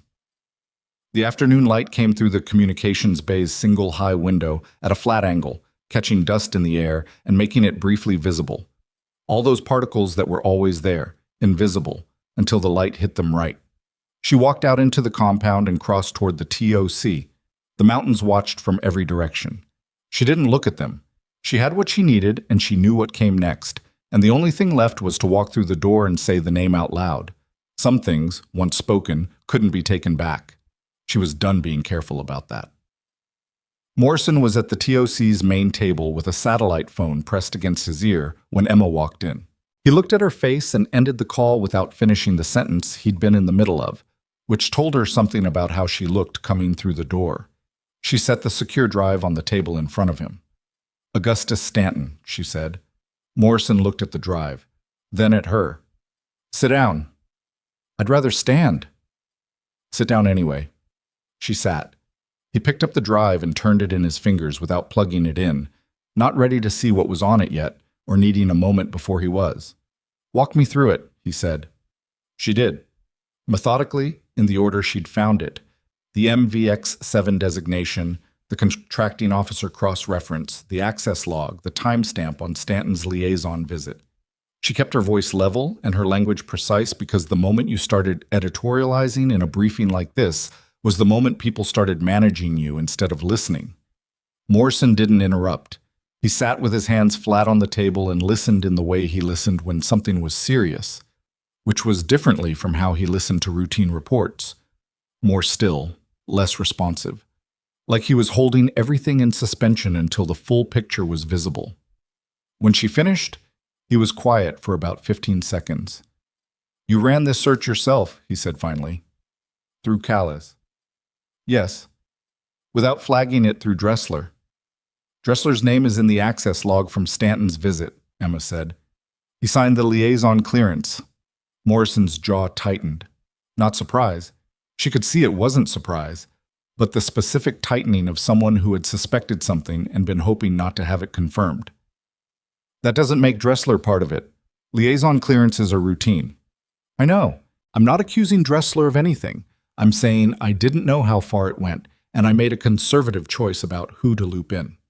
She held his gaze. "If that was wrong, I'll take the consequence." Morrison looked at the drive again. "Have you told anyone else?" "Mackenzie knows I was looking into the contractor designation. He doesn't know what I found." "Keep it that way for now." He stood up and moved to the secure terminal in the corner of the TOC, which required his personal biometric to unlock. He held out his hand and Emma placed the drive in it. "If this is what you say it is, it is." "If it is," he said more firmly, "then this goes above my authority level in the next hour, which means I lose control of how it's handled, who handles it, and how quickly." He plugged the drive in. I need you to understand that. Once I make this call, things are going to move in ways neither of us can predict. I understand, Emma said. Stanton has 22 years and a network that goes 3 levels above this FOB. The people who are going to investigate this are going to be very, very careful about what they put in writing before they're certain. The evidence is documented and sourced, Emma said. I didn't find things. I found records. The records exist in the system independent of anything I did. I just read them. Morrison looked at her for a moment. You're not nervous. I'm nervous, she said. I'm just not going to let it change what I'm telling you. Something shifted in his face, the same micro shift she'd seen in Mackenzie on the morning of the qualification, the small recalibration of a category. He turned to the terminal and began reading. She sat and waited and listened to the generators and the distant ordinary sounds of the FOB doing its afternoon, and she thought about how strange it was to have the biggest thing she'd ever done sitting quietly on a terminal drive in a room that smelled like burned coffee. The call went to the Criminal Investigation Division at Bagram at 1647. By 1800, there were 2 agents Emma had never seen before sitting in the TOC with Morrison and Dressler, and the quality of the conversation had shifted from operational to legal in the particular way that happened when CID got involved. Everyone measuring their words more carefully, everyone aware that what they said next would eventually appear in a document. Emma was asked to give a formal recorded statement, which she did for 90 minutes, starting from the counter-sniper position and ending with what she'd found on the terminal. She was precise and she was complete, and she kept her opinions out of it, which was harder than it sounded when you had opinions the size of mountains. The lead agent, a warrant officer named Fisk, who had the practiced neutrality of someone who'd done this particular kind of work for a long time, listened through the whole statement and then asked 3 follow-up questions, all of them technical, none of them the question Emma expected him to ask. He did ask it eventually, at the end. Chief Mackenzie's tracker, you believe it was placed before the mission brief, not during the approach. The 3-day ranging data in the shooter's data book establishes that the eastern ridge position was selected before our observation post coordinates were finalized, Emma said. The tracker's transmission data, if it's recoverable, will show when it was activated.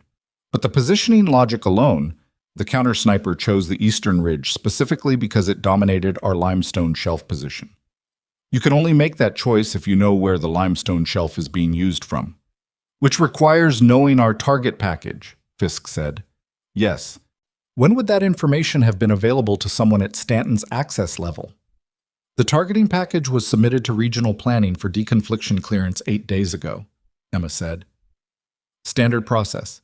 It would have included the general area of operations and the concept of employment, sufficient for someone in the planning directorate to develop the counterposition concept.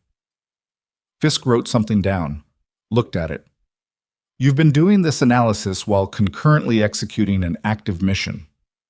I was thinking about it, Emma said. I didn't start verifying until we were back at the FOB. Still, he set the pen down. How long have you been in the military?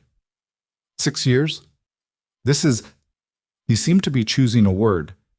This is sophisticated analysis for a JTAC 6 years in. Emma looked at him evenly. My grandfather was a Marine sniper. He spent 30 years teaching people to read situations. I've been learning from him since I was 8. She paused. He taught me that the shot is the easy part. Reading the situation correctly before you take it is the work. Fisk held her gaze for a moment. Then he nodded, in the way people nodded when they were adjusting a previous assessment. We'll need you available for follow-up questions. Don't discuss the specifics with anyone outside the cleared circle. Understood. She left the TOC and stood outside in the cold evening air and felt the adrenaline she'd been managing for the last several hours begin to release its grip on her system, leaving behind the particular exhaustion that was less about sleep and more about sustained mental load. Dell was leaning against the barrier wall nearby with his arms crossed, watching her. She hadn't heard him come out. They're calling Bagram, he said. Yes. This is about Stanton. It wasn't a question, which meant Morrison had told him something, or Dell was simply good at reading walls. Emma decided it was probably both. I can't discuss the specifics. I know. He was quiet for a moment. The evening was coming in fast, the way it did at altitude, the light going sideways and the temperature dropping hard. For what it's worth, whatever you found. He stopped and started again. The tracker on Mackenzie's gear. That was personal. That was someone using one of us as a tool. His voice was even, but the control in it was the control of someone working at it. I want whoever did that to not have done it quietly. Emma looked at him. It won't be quiet, she said. He nodded once, pushed off the wall, and went back inside. She stood in the cold a little longer and thought about the tracker, the small matte black coin of it, the magnetic base, the ease with which someone could press it against metal in a moment of proximity and walk away. Stanton had been at the FOB 3 days ago. He would have moved through the operations center, the briefing spaces, possibly the equipment staging area.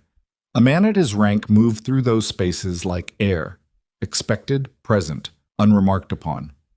She thought about the 14-year-old boy at the compound gate who the Afghan source had mentioned, the one Danny wouldn't release. She didn't know what had happened to that boy in the aftermath of the morning's action.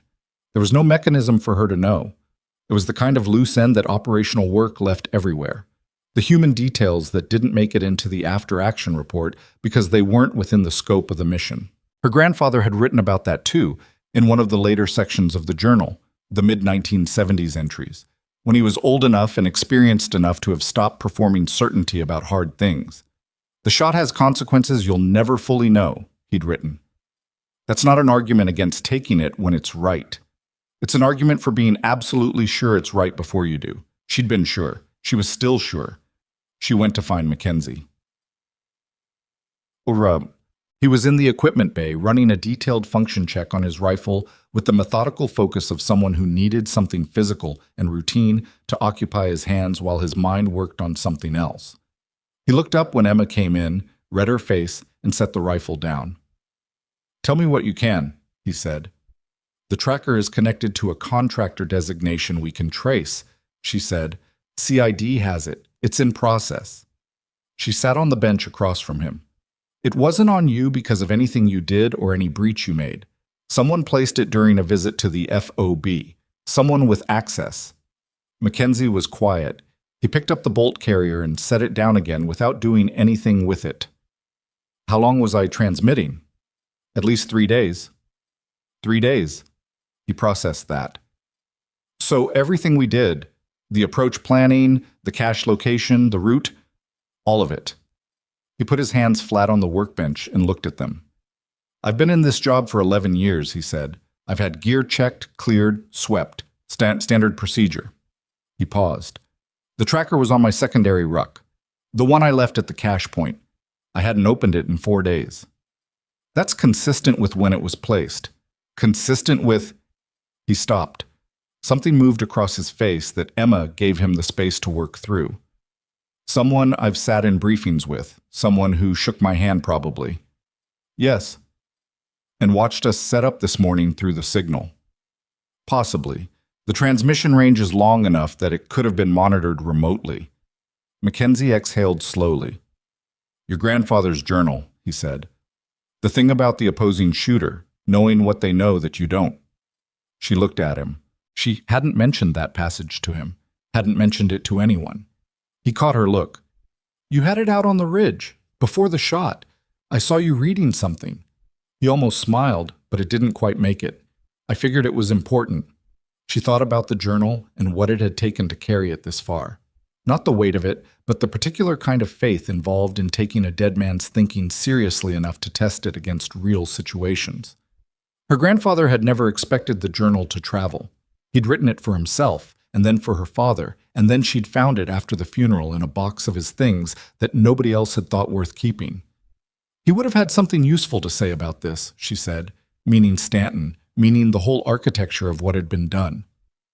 He usually did. What would he have said? Emma thought about it. He'd have said that the person who does something like this has confused two different things. They think they're managing the situation. They think they're the one reading everything. She looked at the workbench. But the moment you start managing people rather than engaging with them honestly, you stop seeing them accurately. You see what you need them to be. And that's when you make the mistake that ends you. Mackenzie was quiet for a moment. The data book, he said. The data book, Emma confirmed. He picked up the bolt carrier again and this time actually began running the function check, the routine muscle memory work of someone who'd decided to keep moving. What happens to Stanton? CID takes it from here, Emma said. I don't control what happens next. But, she looked at him, but the evidence is documented and sourced and doesn't depend on interpretation. It's records. System records. She stood up. He had access, proximity, motive, and a traceable contractor. At some point in the next few days, someone at a level above both of us is going to have a very uncomfortable conversation with a colonel who thought he'd covered every variable. He didn't count on you finding the MVX designation, Mackenzie said. He didn't count on the shooter leaving the data book, Emma said. I was just the one who read it. She left him to his rifle and walked back toward her bay. The next 72 hours moved at the particular rhythm of a situation that was simultaneously urgent and slow. Urgent because CID was working it and working it hard. Slow because institutional processes at the scale they were now operating at had their own gravity and couldn't be hurried by anyone below a certain pay grade. Stanton was not at Bagram when the agents went to find him. He was, according to the duty log, on a liaison visit to a coalition facility 40 kilometers east. Routine, scheduled, signed off 3 levels up. The agents contacted the facility and were told that Colonel Stanton had departed that morning for an unscheduled coordination meeting, destination logged as the Regional Planning Headquarters in Kabul. He wasn't in Kabul. The net went out at 0300 on the second morning. All border crossing points, airfield manifests, coalition transport logs. Emma didn't know about it until Fisk briefed Morrison in front of her the following afternoon, walking through the timeline with the flat efficiency of someone delivering bad news they'd been trained to deliver without inflection. He had a 6-hour window before we established his absence, Fisk said. 6 hours in this geography is sufficient to reach multiple crossing options. Morrison looked at the map. You're telling me he ran? I'm telling you he's not where he's supposed to be and has not made contact with his chain of command. Fisk paused, which is consistent with an individual who became aware that an investigation was initiated. How did he know? Morrison said. Fisk's expression remained neutral. We're examining that. Emma was sitting against the wall out of the main circle of conversation, which was where she'd been during all 3 of the formal updates, present at Morrison's request, peripheral by protocol, watching. He has the same access logs we used to find him, she said. Both men looked at her. The contractor designation cross-reference. The access log. Both are system records. If someone told him we'd pulled those records, he'd know the shape of what we found without needing to see the specific files. She looked at Fisk. Who else pulled those records in the last 72 hours? Fisk's neutral expression held for about 2 seconds. Then he wrote something down without answering, which was an answer. Morrison turned to the map. He's mobile and he knows the terrain and the network. What's the assessment on where he goes? That's above my scope to speculate on, Fisk said. The relevant assets are aware. Morrison nodded, then he looked at Emma.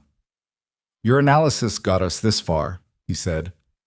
It wasn't a compliment exactly, more an acknowledgement, the way you'd acknowledge terrain. The gap is the 6 hours. The gap is whoever told him, Emma said. Yes. Morrison looked at Fisk. Is that a separate investigation? Everything is one investigation, Fisk said. It was Mackenzie who came to her bay that evening, which she hadn't expected. He knocked on the partition, a courtesy because the bay didn't have a door, and stood in the opening and looked at the rifle case and the journal on the bunk and didn't say anything for a moment. Patel heard from one of the Bagram guys, he said.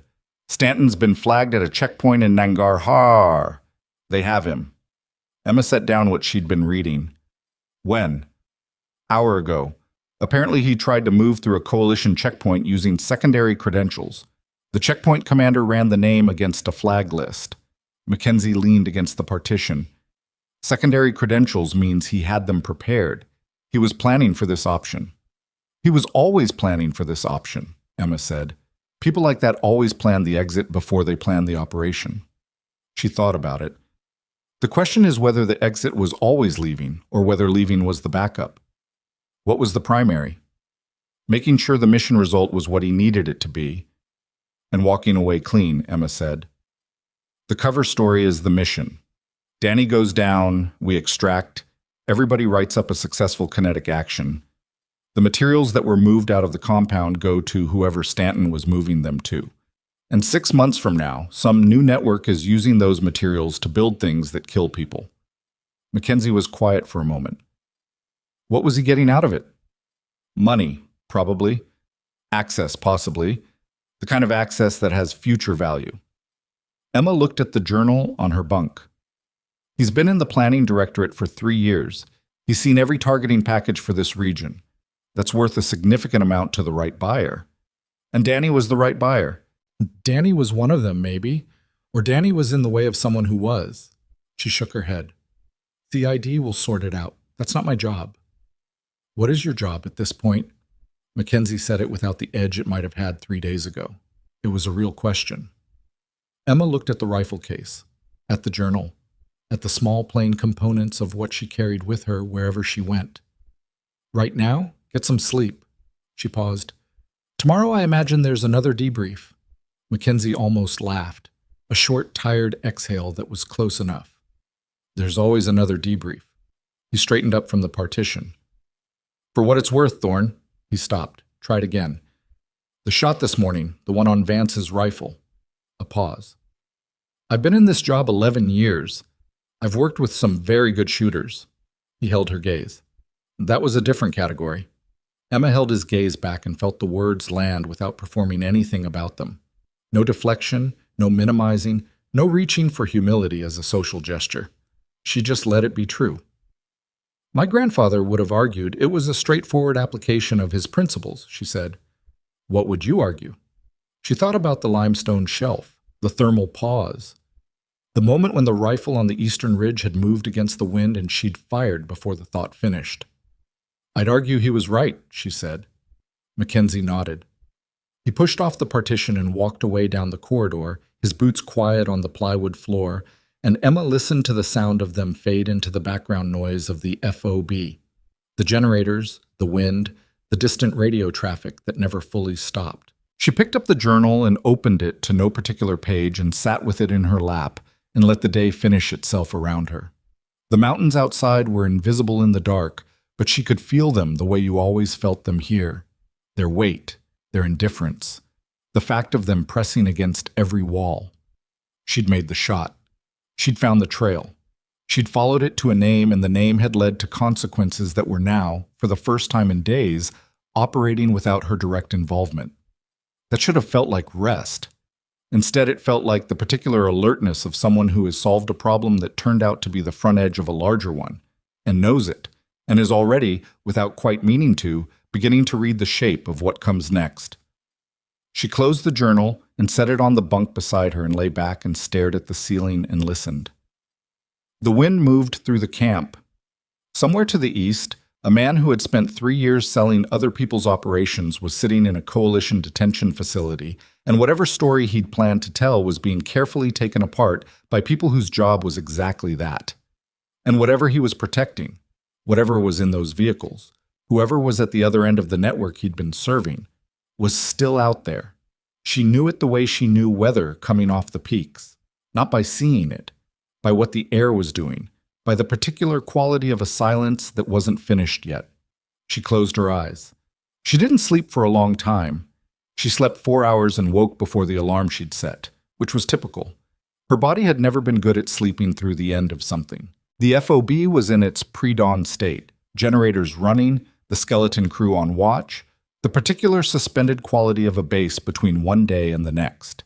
She dressed in the dark and went to the small washroom at the end of the corridor and stood over the sink for a moment looking at herself in the scratched metal that served as a mirror.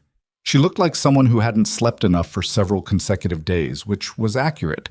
She looked older than 27, which was also accurate, and had been for a while. She splashed water on her face and went to find coffee. Patel was in the common area, hunched over a laptop with the intense posture of someone processing something he wasn't sure how to sit with. He looked up when she came in, and she could see he'd been awake most of the night. They're bringing Stanton to Bagram this morning, he said. Full custody transfer. CID is handling transport. Emma poured coffee from the carafe that was always half burned at this hour. How do you know? Dell told me. Dell heard it from Fisk. He paused. Is it true what people are saying, that he was moving materials through Danny's network? I don't know the full scope, Emma said, which was true and also the correct answer for a dozen other reasons. Patel looked at his laptop screen. I've been in this theater 8 months, he said. I keep thinking, if Stanton was doing this for 3 years, how many operations... He stopped himself. Don't follow that line, Emma said, not harshly. You can't operate effectively if you're trying to retroactively account for every variable you couldn't control. CID follows that line. Your job is today. He looked at her. Does that work? Actually work, I mean, not just saying it. She thought about it honestly. Sometimes, she said. The rest of the time you just keep doing it until the day you don't have to try anymore. He absorbed that with the expression of someone who'd hoped for a cleaner answer and was deciding whether to accept the real one. She took her coffee and went back to her bay.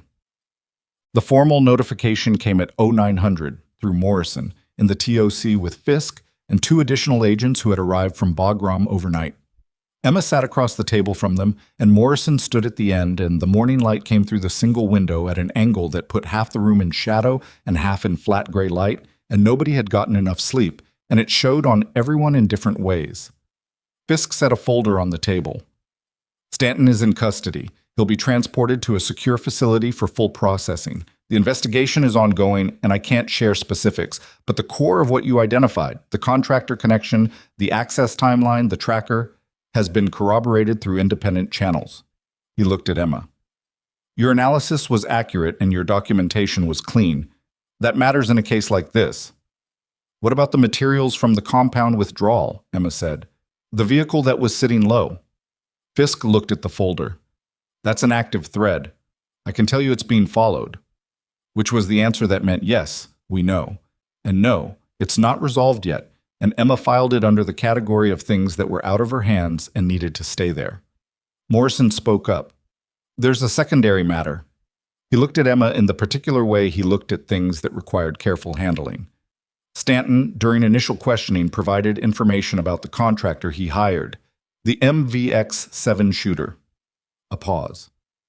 The individual's identity has been confirmed. He's an American. Former Tier 1 operator, left the service 4 years ago under circumstances that are contested in the record. Emma waited. His name is Marcus Vance, Morrison said. The name didn't mean anything to her immediately. Then it did, from the periphery of the contractor world that she'd been educated about in various intelligence briefings, not a specific briefing about Vance, but the category of person he represented, operators who left, for various reasons, and took their skills into a private market that had fewer questions and more money and operated in the spaces between accountable structures. He's the one who was on the Eastern Ridge, she said. Yes. He's mobile. As of Stanton's questioning, yes. Stanton gave up his last known contact protocol, but Vance is experienced enough that a burned contact protocol doesn't give you much. Morrison's expression was level. He's in the wind. For now. Emma thought about the Eastern Ridge, the careful blind, the data book with 3 days of ranging data, the fact that he'd left the book rather than taking it, whether by accident or time pressure or some other calculation she couldn't fully access. He knew my grandfather's work, she said. Morrison looked at her. I'm sorry? The technique on the Eastern Ridge, the position selection, the way the blind was built. She'd been thinking about it since the mountain. He wasn't just a good shooter. He'd studied a specific methodology. She paused. My grandfather's methodology. Ray Alvarez used it. Alvarez trained other people. Some of those people went into the private sector. She set her coffee down. Vance either trained under someone in that lineage or he studied it independently. The Eastern Ridge position, the way he used the thermal shadow, the specific angle. That's not generic technique. That's something specific. The room was quiet. You're saying he knew who you were, Morrison said slowly. I'm saying he knew what I do, Emma said. which is almost the same thing. He counterpositioned for someone shooting with that methodology, which means he knew the methodology and he knew it would be used. She looked at the table.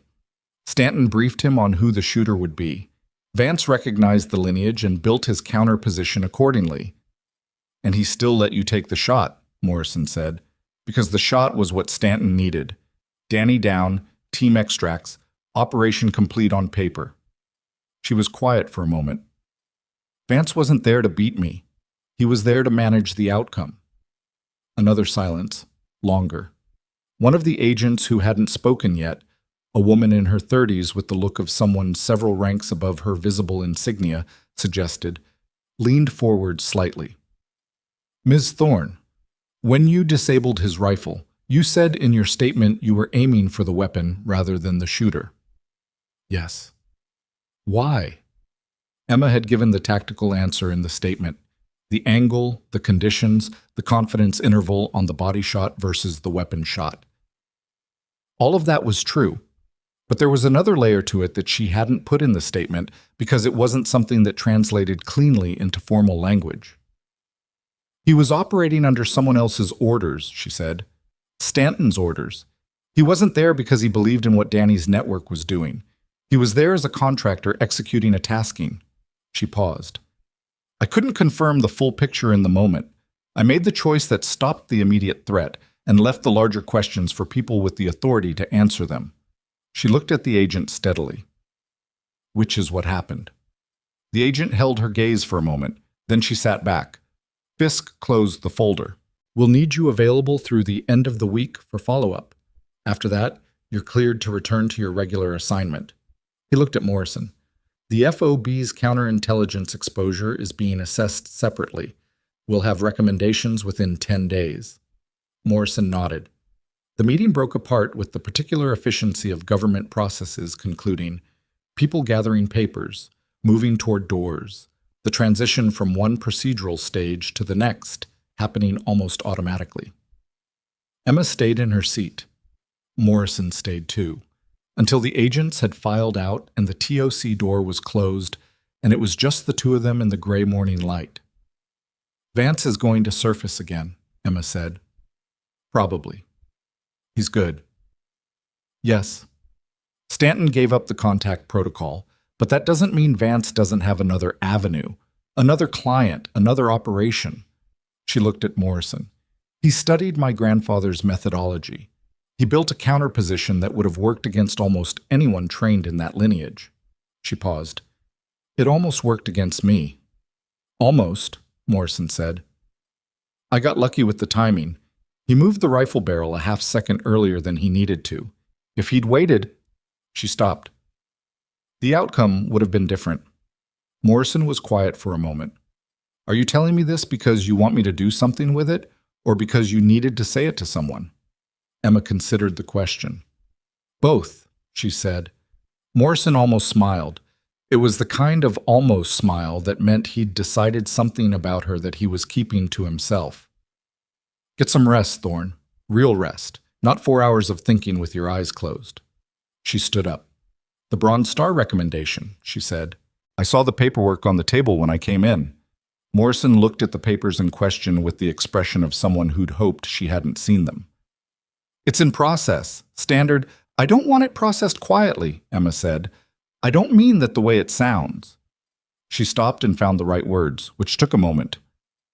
My grandfather never got proper recognition for what he did at Chosen, not because anyone decided against it, because the paperwork got lost in the chaos of the withdrawal and nobody followed up.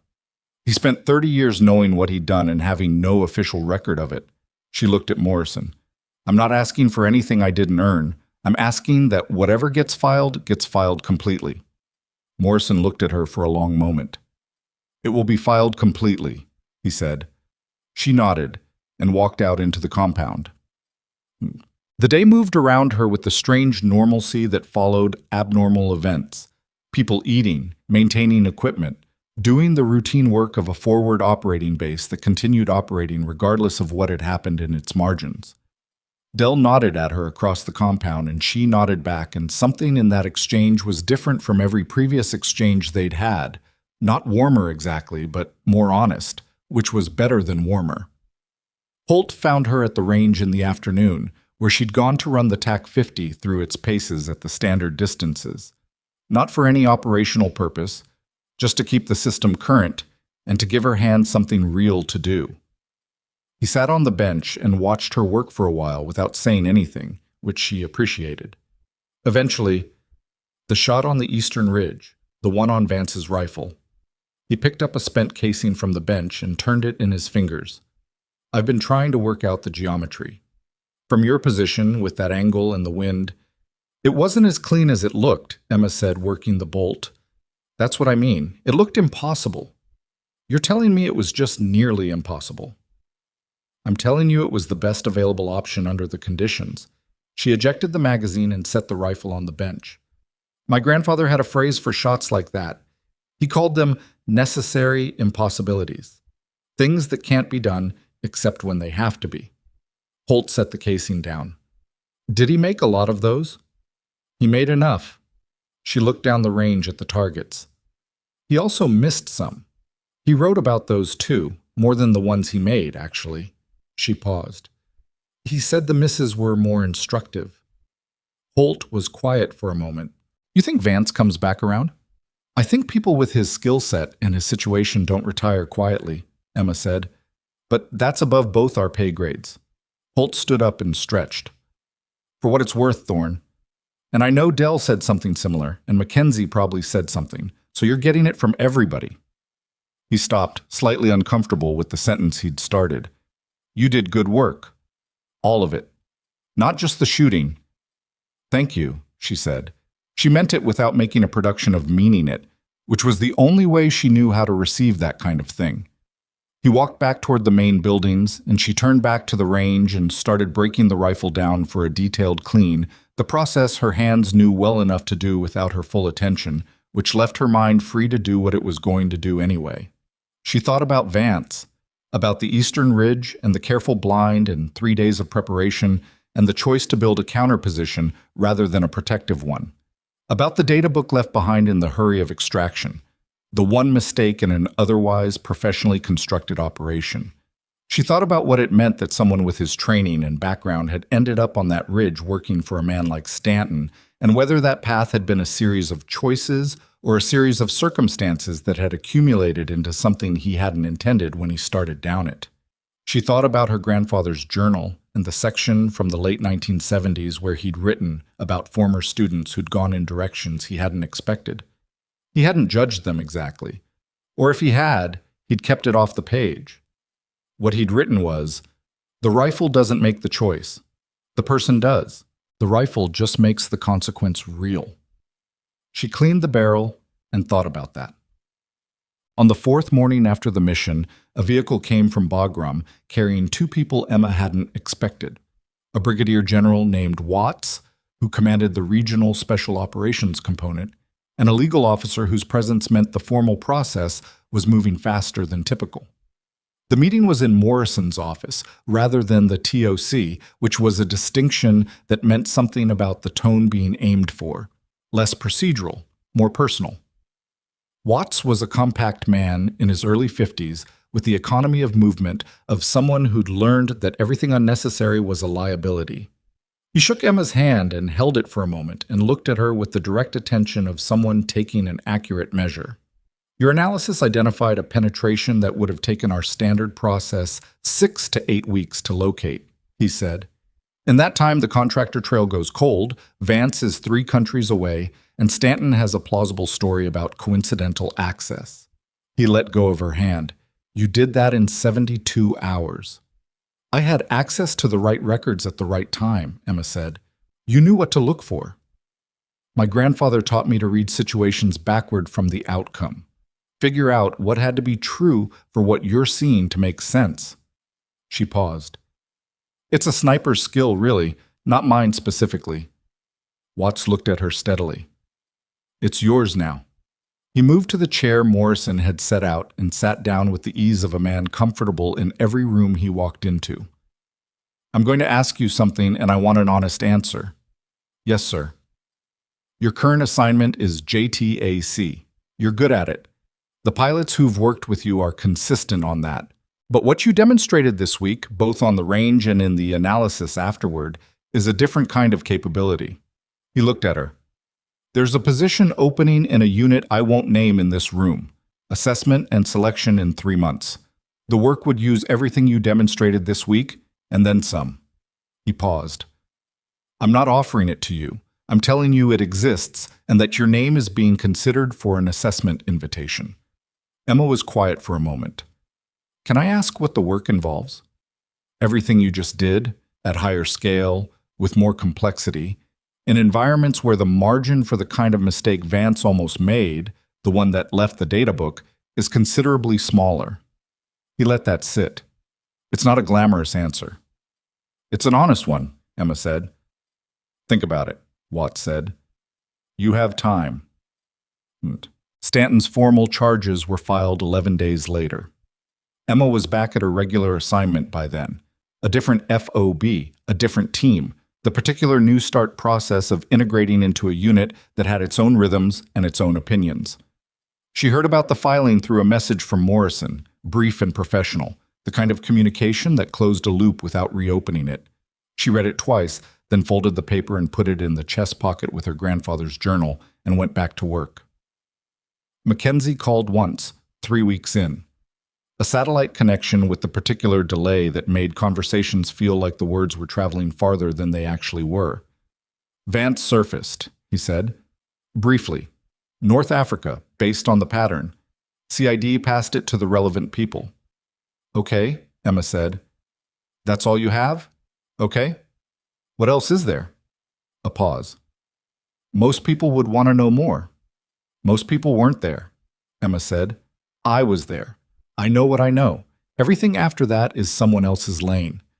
Another pause, longer. Your grandfather really did teach you something different. He taught me what lanes are for, Emma said. You work hard in yours and you trust the people in the others to work hard in theirs. Otherwise, everybody ends up trying to do everybody's job and nothing gets done well. That sounds like something from the journal. It's from watching him manage my grandmother, Emma said. She had opinions about everything. Mackenzie laughed. A real one, not the tired exhale from the equipment bay.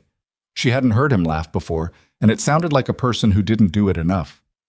Take care of yourself, Thorne, he said. You too, Garrett, she said.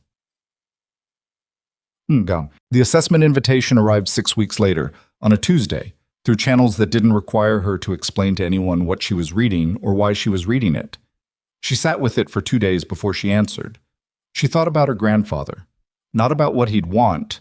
She'd learned early that trying to make decisions based on what dead people would want was a way of avoiding making the decision yourself, but about the conversation she'd have with him if she could. The back and forth of it. His habit of asking questions instead of giving answers when you came to him with something hard. What do you think you're for? He would have asked, not meaning it philosophically, meaning it practically. What is the thing you're actually built to do, and are you doing it? She thought about the qualification range and the 4 targets and Mackenzie's face after the 4th impact. She thought about the TOC and Fisk's folder and the clean documentation that had held up under independent corroboration. She thought about Patel's question in the common room. Does that work? Actually work? She thought about what it would mean to operate at the scale Watts had described. To use everything she'd built. The shooting, the analysis, the ability to read situations backward from outcomes. In contexts where the data book left in the blind was the difference between catastrophe and a thread that could be pulled. She picked up a pen. She wrote one word on the response form, yes. She was at FOB Wolverine one more time, briefly, for a final administrative processing that brought her back through the gates on a cold November morning 3 months after the mission. The base looked exactly as it had. HESCO barriers, dust, the generators doing what generators did. The mountains were the same mountains, indifferent to the specific human drama that had played out beneath them. Morrison was there, which she hadn't expected. He walked out to meet her at the vehicle, which he also didn't need to do, and they stood for a moment in the compound with the wind coming off the peaks and the base operating around them. Watts told me you said yes, he said. He wasn't supposed to. He told me anyway. Morrison looked at the mountains. Your grandfather's journal, you still carry it. Always. When you get where you're going, whatever unit, whatever work, you should write your own. Emma looked at him. It wasn't something she'd considered, not because the idea was strange, but because it had never occurred to her that her own thinking was worth that kind of record. That someone else, someday, might sit on the edge of a bunk and need the thing she'd learned the same way she'd needed the thing her grandfather learned. Maybe, she said. Not maybe, Morrison said. Not unkindly. That's how it works. Someone teaches you. You do the work. Then you write it down so the next person doesn't have to start from zero. He looked at her. Your grandfather understood that. It's why the journal exists. She thought about Harold Thorne sitting in a Quantico office in 1952, writing in a composition notebook about wind and patience and the moment when the layers agree, not knowing that his granddaughter would carry it into the mountains of the Kunar 30 years after his death and find, in a crisis he couldn't have imagined, that what he'd written still held. I'll think about it, she said. Morrison extended his hand. She shook it, a real handshake, the kind between people who have been through something together and know it. He went back inside. Emma stood in the compound for another minute, the rifle case on her back and the journal in her pocket, and the mountains doing what mountains did. Then she walked to the vehicle and got in, and the gate opened and the FOB receded in the side mirror until the road curved and the HESCO walls disappeared behind the terrain. She didn't look back after that. There was a road ahead and a destination that hadn't been named yet, and work that was going to require everything she'd built, and probably things she hadn't built yet and didn't know she'd need. That was fine. That was the job. She reached into her chest pocket and felt the worn cover of the journal under her fingertips, the water-warped cardboard, the weight of 30 years of careful thinking pressed between its pages. And she left it there, unread, because she already knew what it said. She'd been living it for years. Outside the window, the Kunar Valley spread and folded and rose, and the mountains went on in every direction as far as she could see. And somewhere out there, a network was restructuring, and a man named Vance was operating in someone else's lane, and the work that needed doing was larger than any single mission or any single shot or any single person who had ever pulled a trigger and known exactly why. She settled back in the seat. The vehicle moved north, and the hardest shot, as her grandfather had always said, was never the one you took. It was every choice that brought you to the moment of taking it, and everything you chose to carry forward after.